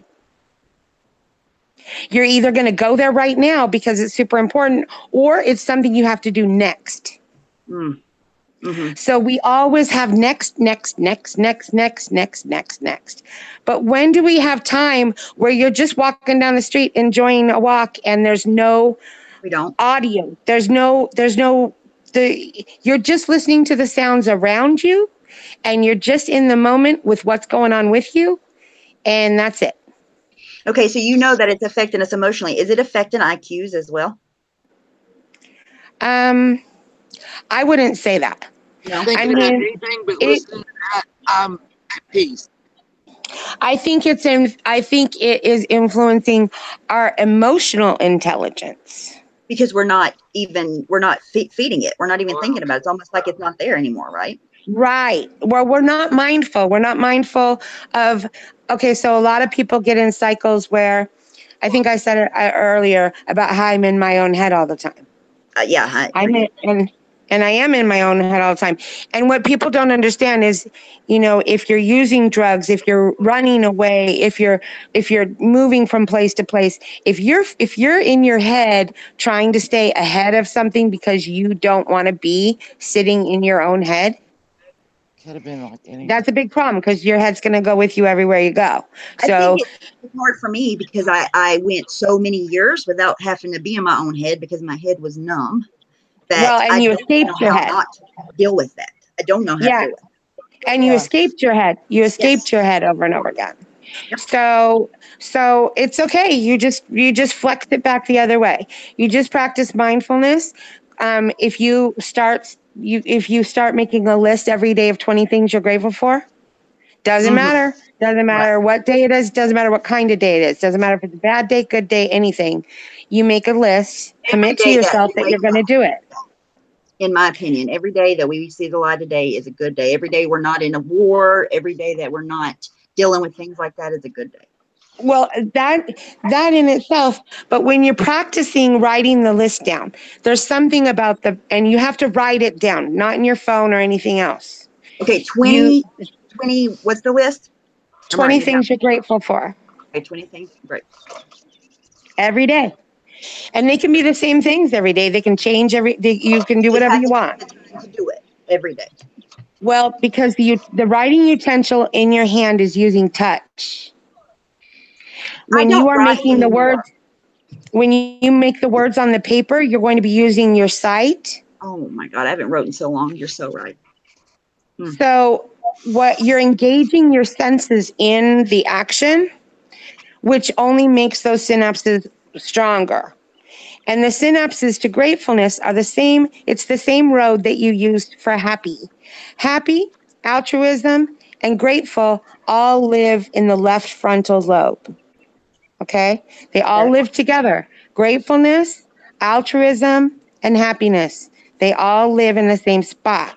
So if you're paving the road there, whether you're paving it with the grateful or paving it by doing things that other people, for other people, like to help other people or to help an animal or to help someone somehow and just not getting anything back, that's what altruism is. So you just practice doing nice things for people. You know how we really do get stuff out of that. I mean, you'll feel better, but it creates those synapses. It makes them fire right there. So it creates those synapses. So there's more of them. So then it's easier to get to that place in the brain. It's easier to be happy. Okay. Well, it definitely gives me hope, because I do not want to go on a medication and because I've seen how hard they are to come off of. I've already been down that road and been tied down to medications. If I can help it in any way, I absolutely do not want to do it. Okay, so there's a TED Talk that I watched that was about brain scans. And we used to not be able to see where the thought activity occurred. We could see the brain, obviously, because it's solid, but we couldn't see where thoughts occurred. Now we can. So they did 85,000 brain scans around the world.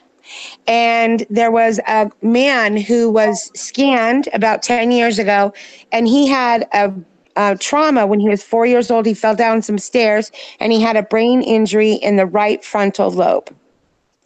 Now, what they did was they took all these active scans and they turned them into 3D models. So where the thoughts were solid, and where there was no thought activity was hollow. So this guy, because he had a brain injury when he was 4 in the right frontal lobe, when they did his brain scan, he was 30-something. He had a hole in the left front or in the right frontal lobe. It's a hole. There was no thoughts, no connections. So they gave him some of these kinds of things, like great practice being grateful. One of the activities you can do is sit quietly and with your eyes closed, breathing through your nose and out your mouth deeply, and you imagine a ring in your, I'm sorry, you think about someone you love, that you truly 100% love that person. You just think about how much you love them and how wonderful they are. And then you imagine a ring, and you, in your brain, send the love out to them through that ring. Just the act of doing that creates those altruism sparks in the brain. Just the act of sending them love, when they don't even know it. It creates those altruism sparks. And so now that we know, they did a brain scan after 10 years with this guy, and it had filled in. That hole in the right, it filled in. Amazing. That is amazing. So that's why I know when I learned that, first I learned how abuse damages the brain, and I was really upset because I was like, oh God. But then I learned that it can be reversed, that the symptoms of PTSD, all of those things. By the way, if you read about the symptoms of PTSD, it's the same kind of thing that an addict has, because it's being in the mammal brain. Oh, okay. So a lot of the same things, having trust issues, easily startled, being very easily startled. Ooh, you know what's weird? Disordered people, they don't startle easily. Isn't that weird? Yeah, that is weird. And they don't feel embarrassment. Oh, we know that's true. Embarrassment. I wonder what makes that be. I'm working on it, Steph. I'm still digging. I've got some of the pieces put together, but that's so mind blowing to me, because I'm such a like anxiety ridden person that I couldn't imagine not feeling embarrassment. It literally blows my mind to even think of someone that is capable of not being embarrassed. Well, and okay, you hit on a big thing that I see too, that I see everywhere. And that's people constantly saying, I can't understand. Why would they do it? How can they? How can this person do this? Why would they do this? How can they do it? I can't see because how. Their brain is completely opposite of mine, right? Right. Like, completely different. You're never going to understand it because your brain doesn't work that way. So you're not going to get it. It's not going to make sense to you. It's not going to. The way they do. Think about things the way they do. Right. I mean, you look at an abusive person. An abusive person, what they truly want is they want that person to be there for them and help them and all of these things. But instead of creating it through loving someone and creating a bond that way, they want instead a robotic slave. Tyranny. Yeah. Because they know that they're not lovable, because that person's not going to stay loving them if they're just themselves. So it's really about self-esteem a lot of the times, right? How they feel about themselves. Yeah. So they know that they think awesome of themselves. They think we're the dumb ones. But they know that if they're their true selves, that we as a race don't like that behavior, because it's not conducive to health and it's not conducive to well-being of others. So we don't celebrate it. Right. So that what they do is they have to brainwash people so that the people will stay with them. Because they're really horrible people. The same way we were saying, like, in order to have friends, you have to know how to be a friend. In order to love, it really is true that you have to love yourself first. You absolutely do. Or because here's how I look at it. If you really don't, you can tell yourself that you're being a friend. You can tell yourself that you're caring for somebody, but you're really, really not. You have to be able to really be in that relationship and care about it to really be there for that person. You have to put yourself in their shoes or be able to care about them in that way. Yeah. And now here's the thing. When we go through mental, I touched on this a little bit. When you go for a mental health evaluation, you get an overall questionnaire, and they'll ask things like, did you have a birth in your family? Did you have a death in your family? Did you have a marriage in your family? Did you have a divorce in your family? Did you have, did these things happen? What they are life events. Our brain doesn't function on good or bad. It functions on change and no change. So change is really hard for the brain.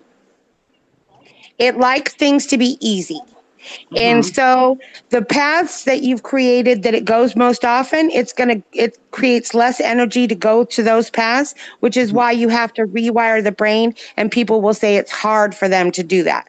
Like initially, Stephanie, when you sit down, or Shannon, if you're going to do it too, or anybody out there, when you sit down and you try and do mindfulness, it's going to be really awful.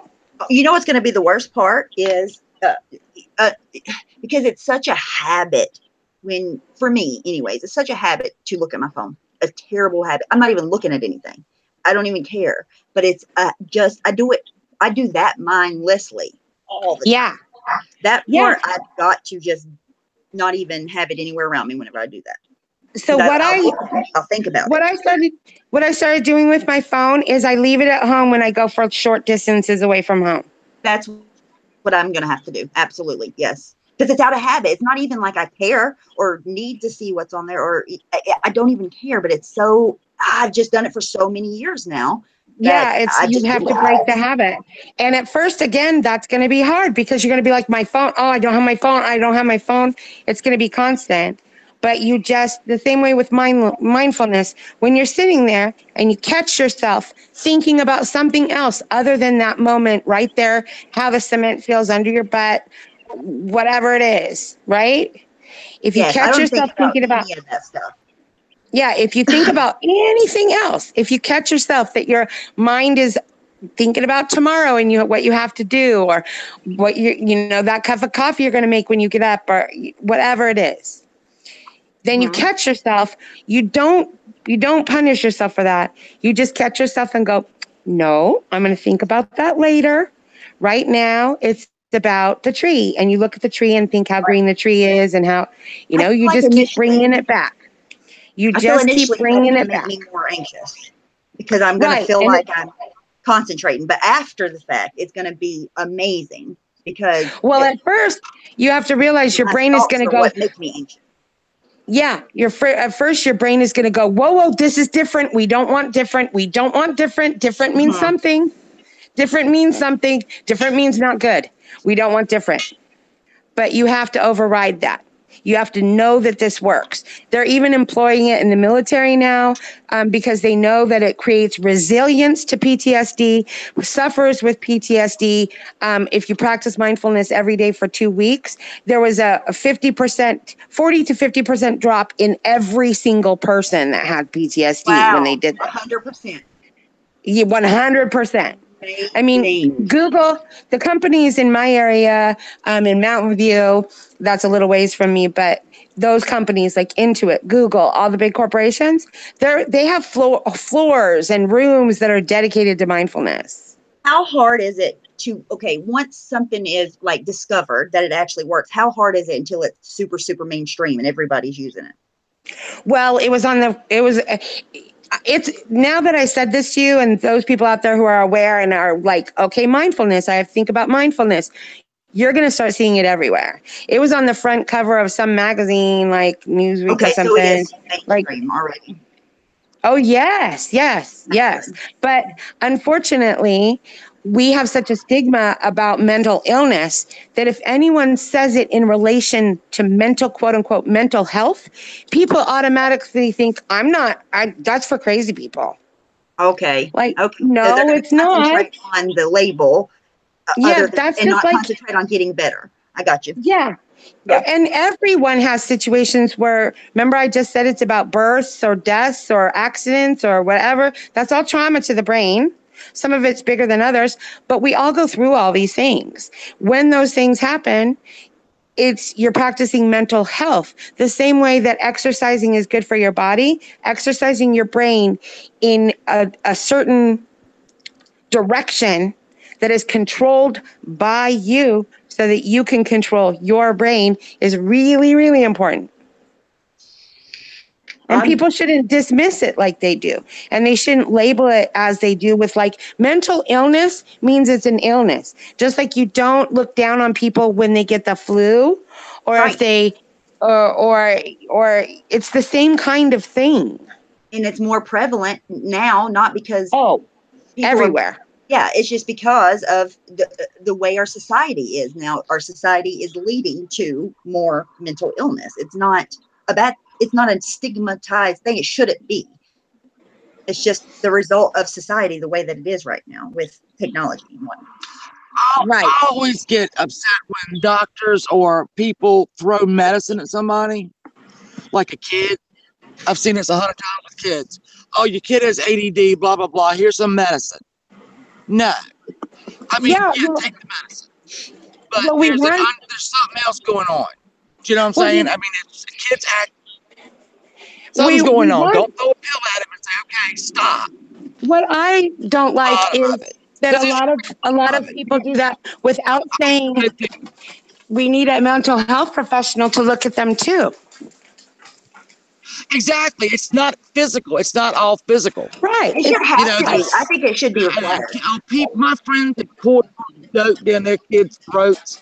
There should automatically be a like I said, this is my dream, is that people understand that mental well-being goes right along with the physical.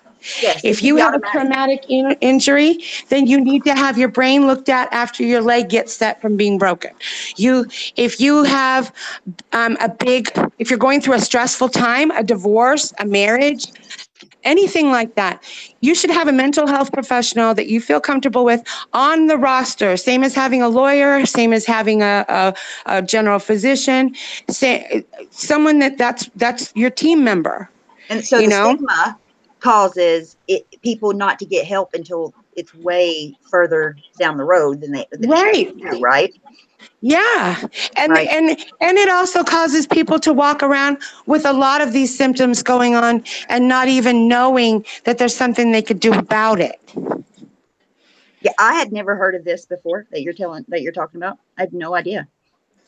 Right. But And I've never been to like mental health either, because I knew they're going to say, well, here, take this medication, and I don't want that. So I did never go talk to anybody. right. So for whatever reason, there are lots of people who they just don't go. But my hope is that we get to a point where we understand that you go to a pediatrician when you're little, Mm-hmm. and you should go to a child psychologist too. I think they would. I think people would. I think they don't, because it's looked at as something that it's not. With the stigma. Right. Yeah. Right. And it shouldn't be. It should be, yes, you have a pediatrician. You also have a mental health professional who is, child psychologist. You also have, when you grow up and you're going through your teen years, that's this person that you trust, that you can trust, and you talk about your issues with. And you know what I'm saying? Yes, I 100% know what you're saying. Like, that makes perfect sense. We don't teach people to take care of their brain. We don't help them take care of it. And even when we know that they've gone through some immense, huge trauma, we go, oh, they're seeing a psychologist, and they might see him a couple times, and then they're not anymore. It should be a more regular thing that we talk to mental health professionals. The science has changed. A doctor will pull a pill at it and not say, look, I'm going to give you this, and I'm going to give you the name of a therapist. Take the pill. Well, the science has changed so much. We didn't used to know where thoughts originated. Now we do. Now we can do complete scans. Oh my gosh, if you guys want to see something crazy, okay, there's an image. You go to Google search, go to images. Search female sociopath. Brain. There's one that'll come up that shows a normal brain next to a sociopath brain, and a female sociopath is no different than male sociopath. Don't get that part twisted. It's just that I know that there's that picture, so it'll show you. There's a normal brain, and it's right next to a sociopath's brain, and you can literally see where normal people have brain activity and where they don't. They do not have activity there. Does anyone know why? Well, so it's a combination of environmental plus birth. I mean, obviously, there are people with birth defects, right? And some of those might be brain defects and not on the outside. I mean, if someone's born without an arm, we just say they're born without an arm. But some people are born without the ability to have certain connections in their brain. They just... It's just part of it. And then there's other people who they may have gone through trauma early on in life. I did. Okay. I went through a lot of trauma early on in life, but I did have a very healing adulthood. I have breaking news. I have something to say that's very, very important, and I need everybody to listen up. Okay. Allegedly, Sam's live stream just went off, and she showed proof of how there was a back door left open on Yaba's forum, and everybody's information is vulnerable. What does that mean, people? Okay, someone who's technical, come up on panel and tell us what we have to do, and I'm going to hang up. I honestly don't know. Okay, so someone who's Shannon, I'm gonna get a hold of you, and Stephanie, I'll get a hold of you, and I'll get a hold of everyone about the whatever. Okay. Stephanie, can you have someone who's technical come up on panel and tell us what we have to do? Absolutely. Okay. Anybody that wants to talk about that, sure. Okay, bye, y'all. Love Bye, you. Love love the chat. you. Do you know anything tech, Shannon? I don't know what that means. I just know somebody called to let me know what was said, and that was what was said. Wow. Well, and okay, and they just told me if they registered using your real information, they have your real information. Well, I'm not registered, so, but, you know, this is what we're dealing with here. I'm sorry. You know, this woman has got nothing to do. Just nothing how would to she do. even go about and figure that out? Why would somebody even go about and do that to people? Even okay, not even Yaba, right? I'm fucking shaking. I'm mad right now. This is ridiculous. Okay, not even Yaba. Who cares how much she doesn't fucking like Yaba? All those people that signed up for that are innocent people. Why would you even go about trying to find something out like that? Who the fuck does that? She said, no, she showed all of Yaba's information is what I was told, Gina. I'm just relaying the information. She showed all of Yaba's information that she got from the site, apparently. Oh my God. Well, I'm sorry, folks. I'm sorry. That's people are gonna have to scramble and change passwords, and I don't know. Whatever. And you think Mama Bear's the crazy one, but every time there's somebody steps up as crazy, somebody else steps up and goes, nope, challenge accepted. I'll be crazy. Sorry, Gina, I was not trying to be snappy to you. If that is true, I hope none of you have credit card information. Same, Kate. What was told to me was secondhand, but by somebody that I trust, that has never lied to me. Said that Sam was live. She said that there was a back door left open on Yaba's website. She showed Yaba's information and said that everybody's information on there is open to the public. My Jesus. I don't know if it's true. I'm just letting everybody know. Is anybody else watching her stream? Because if she did it down now. Let me see if she streamed. I'm sick to my stomach. That's pretty. All of it. Yes, Dodie. Everything. Whoa. Everything. What has Yaba done to her? Of course, Melissa. I mean, I just would like to know. She didn't, I mean, Yaba's not, stopped a kitten. She's not, what has Yaba done to her but show her up? I mean, whatever.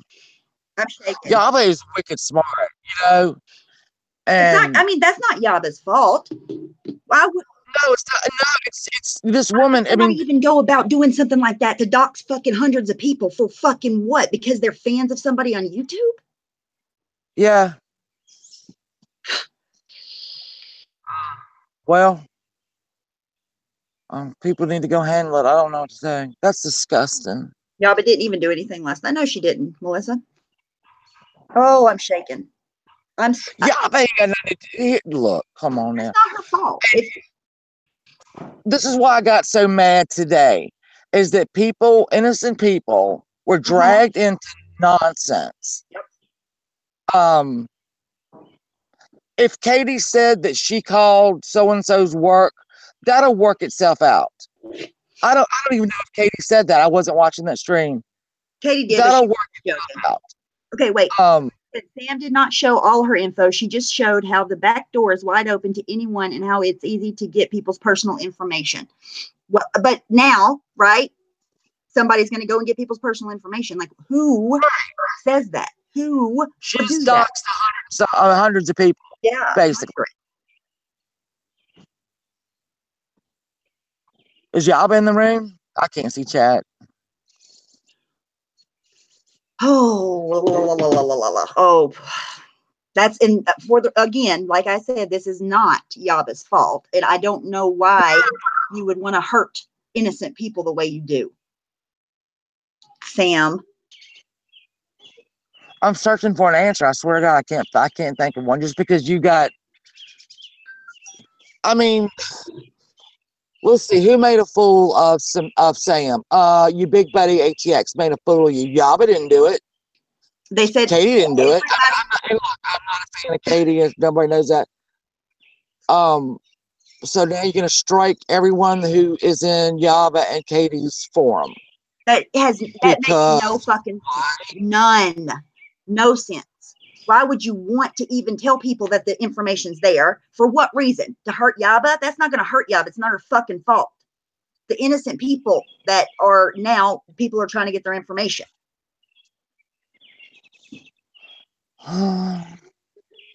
Shame on you. Shame on you. She showed herself. She showed herself before, but she's showing herself again now. Melissa. This is what she is. People beware. Beware.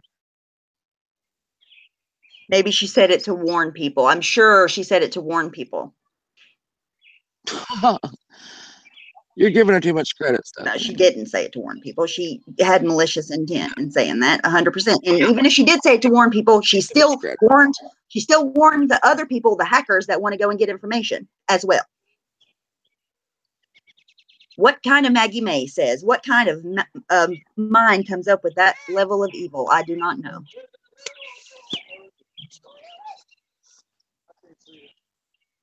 Turn the light on.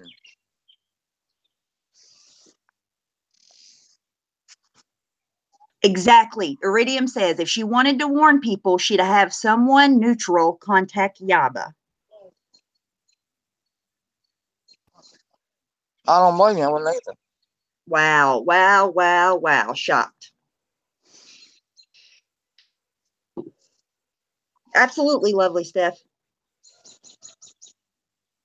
Absolutely. Melissa, you have the link if you want to come up. You might be busy. Is that my Melissa? Yes. My go lady. Me and Melissa talk on the phone every single day. And if we don't, I don't feel right. And just this morning, I was telling her about the events of last night. And I was watching Sam and ATX, right? And I said nothing. I sat back. Because if you are my friend, my child, anybody, and you are right, I will defend you to the gates of hell. If you are wrong, you will not hear a peep out of me. 100%. And last night, I decided they weren't going to hear a peep out of me. Proven that she did not lose or no answer. And I knew what the answer was going to be. You know, is she at work? I didn't get it, and I walked away. And I was done with Sam and any of them. And then, you know, I come and get notified that my tweet is on her. You know, she's going on about it. Again, said what I had to say. She's not going to hear another word out of me. She's not on my earth no more. But now she's done this to everybody else. You know, I mean, she's just a bored. I couldn't imagine. She's a grandmother. Sit down and go knit something. I couldn't imagine trying to. Does she not realize? I mean, I can't be. She, you know, viewers, you know what I mean? You a fucking her viewers.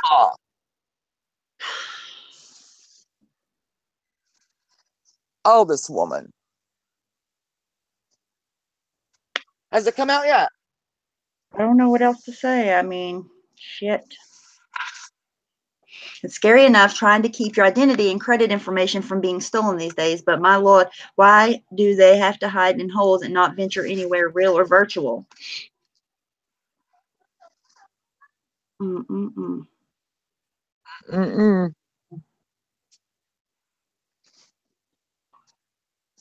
I wonder if Katie knows yet.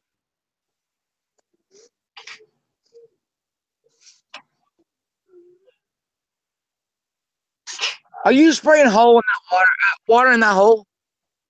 Oh my God, my cat got out of the house and is under my porch. Right. And she's nude. I mean, she's fixed. She's not going to get pregnant, but she's just really dumb. So she's not going to get hit by a car because she just stays around the house. So my husband Let her roam. loves to get in a hole with water. You got to drown her. I'm just kidding. And my daughter, I'm sorry. All right, Stephanie, I'm going to jump off here because my Wi-Fi is going Okay. in and out, in and out. Thank you for coming I on. love everybody. I love you. Love you. Bye. Figured out what's going on now. I hope somebody DM'd Yaba. I'm sure they did. Well, if Yaba doesn't know, someone should alert her ASAP. Yeah. I'm sure people did, though, right? Because like last night when I typed in Sam's chat, somebody sent screenshots of it straight to Katie. She didn't even have to see me type. So I'm sure somebody told Yaba by now. Ridiculous. That's why you need a doggy. I want a doggy. All right. Well, I'm going to hop off here, too. I'm going to go spend some time with them downstairs. Thank you guys so much for coming. She posted about it on Twitter. Who did, Lynn's? Okay, recap, please, what they are doing. I was gone. Okay, what was told to me, Uber, was that Sam said on her live stream that she showed everybody Yaba's information that she gathered from Yaba's site because there's a huge back door open where everybody's personal information can be gotten to. Steph, did you hear Sammy's page was taken down by YouTube, but this douchery continues on? No, I didn't know that. Great stream. Thank you. Yes, I love it. And we're gonna keep it up. This won't be the last one. We'll have many more. Oh, Yaba did. Okay, so Yaba knows. What did Yaba say on Twitter, Lynn? It's not Yaba's fault. No, if Sam found this information out, she should have contacted Yaba privately. Thank you, Alexandria. Thank you. I know, Uber. I'm sick to my stomach right now.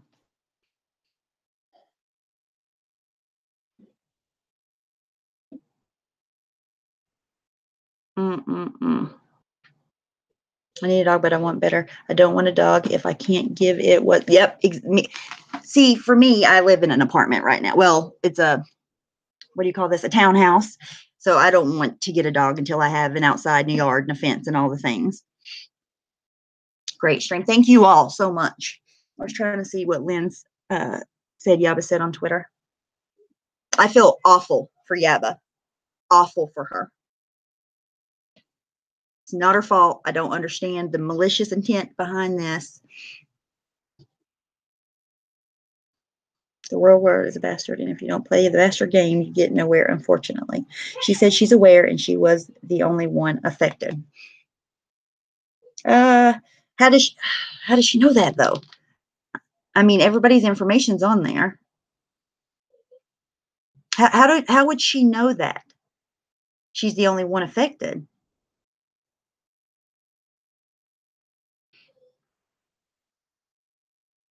I don't understand that. Because I just want to make sure everybody's protected.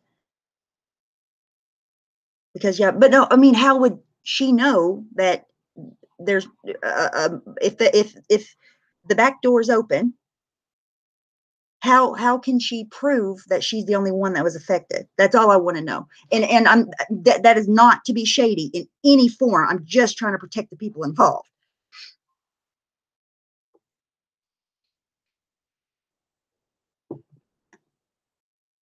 What happened to Yaba? Michelle, someone gave Sam, or she did it herself, I don't know. But anyways, went on Yaba's forum and was able to get her information from the forum. And then went live and told everybody about it.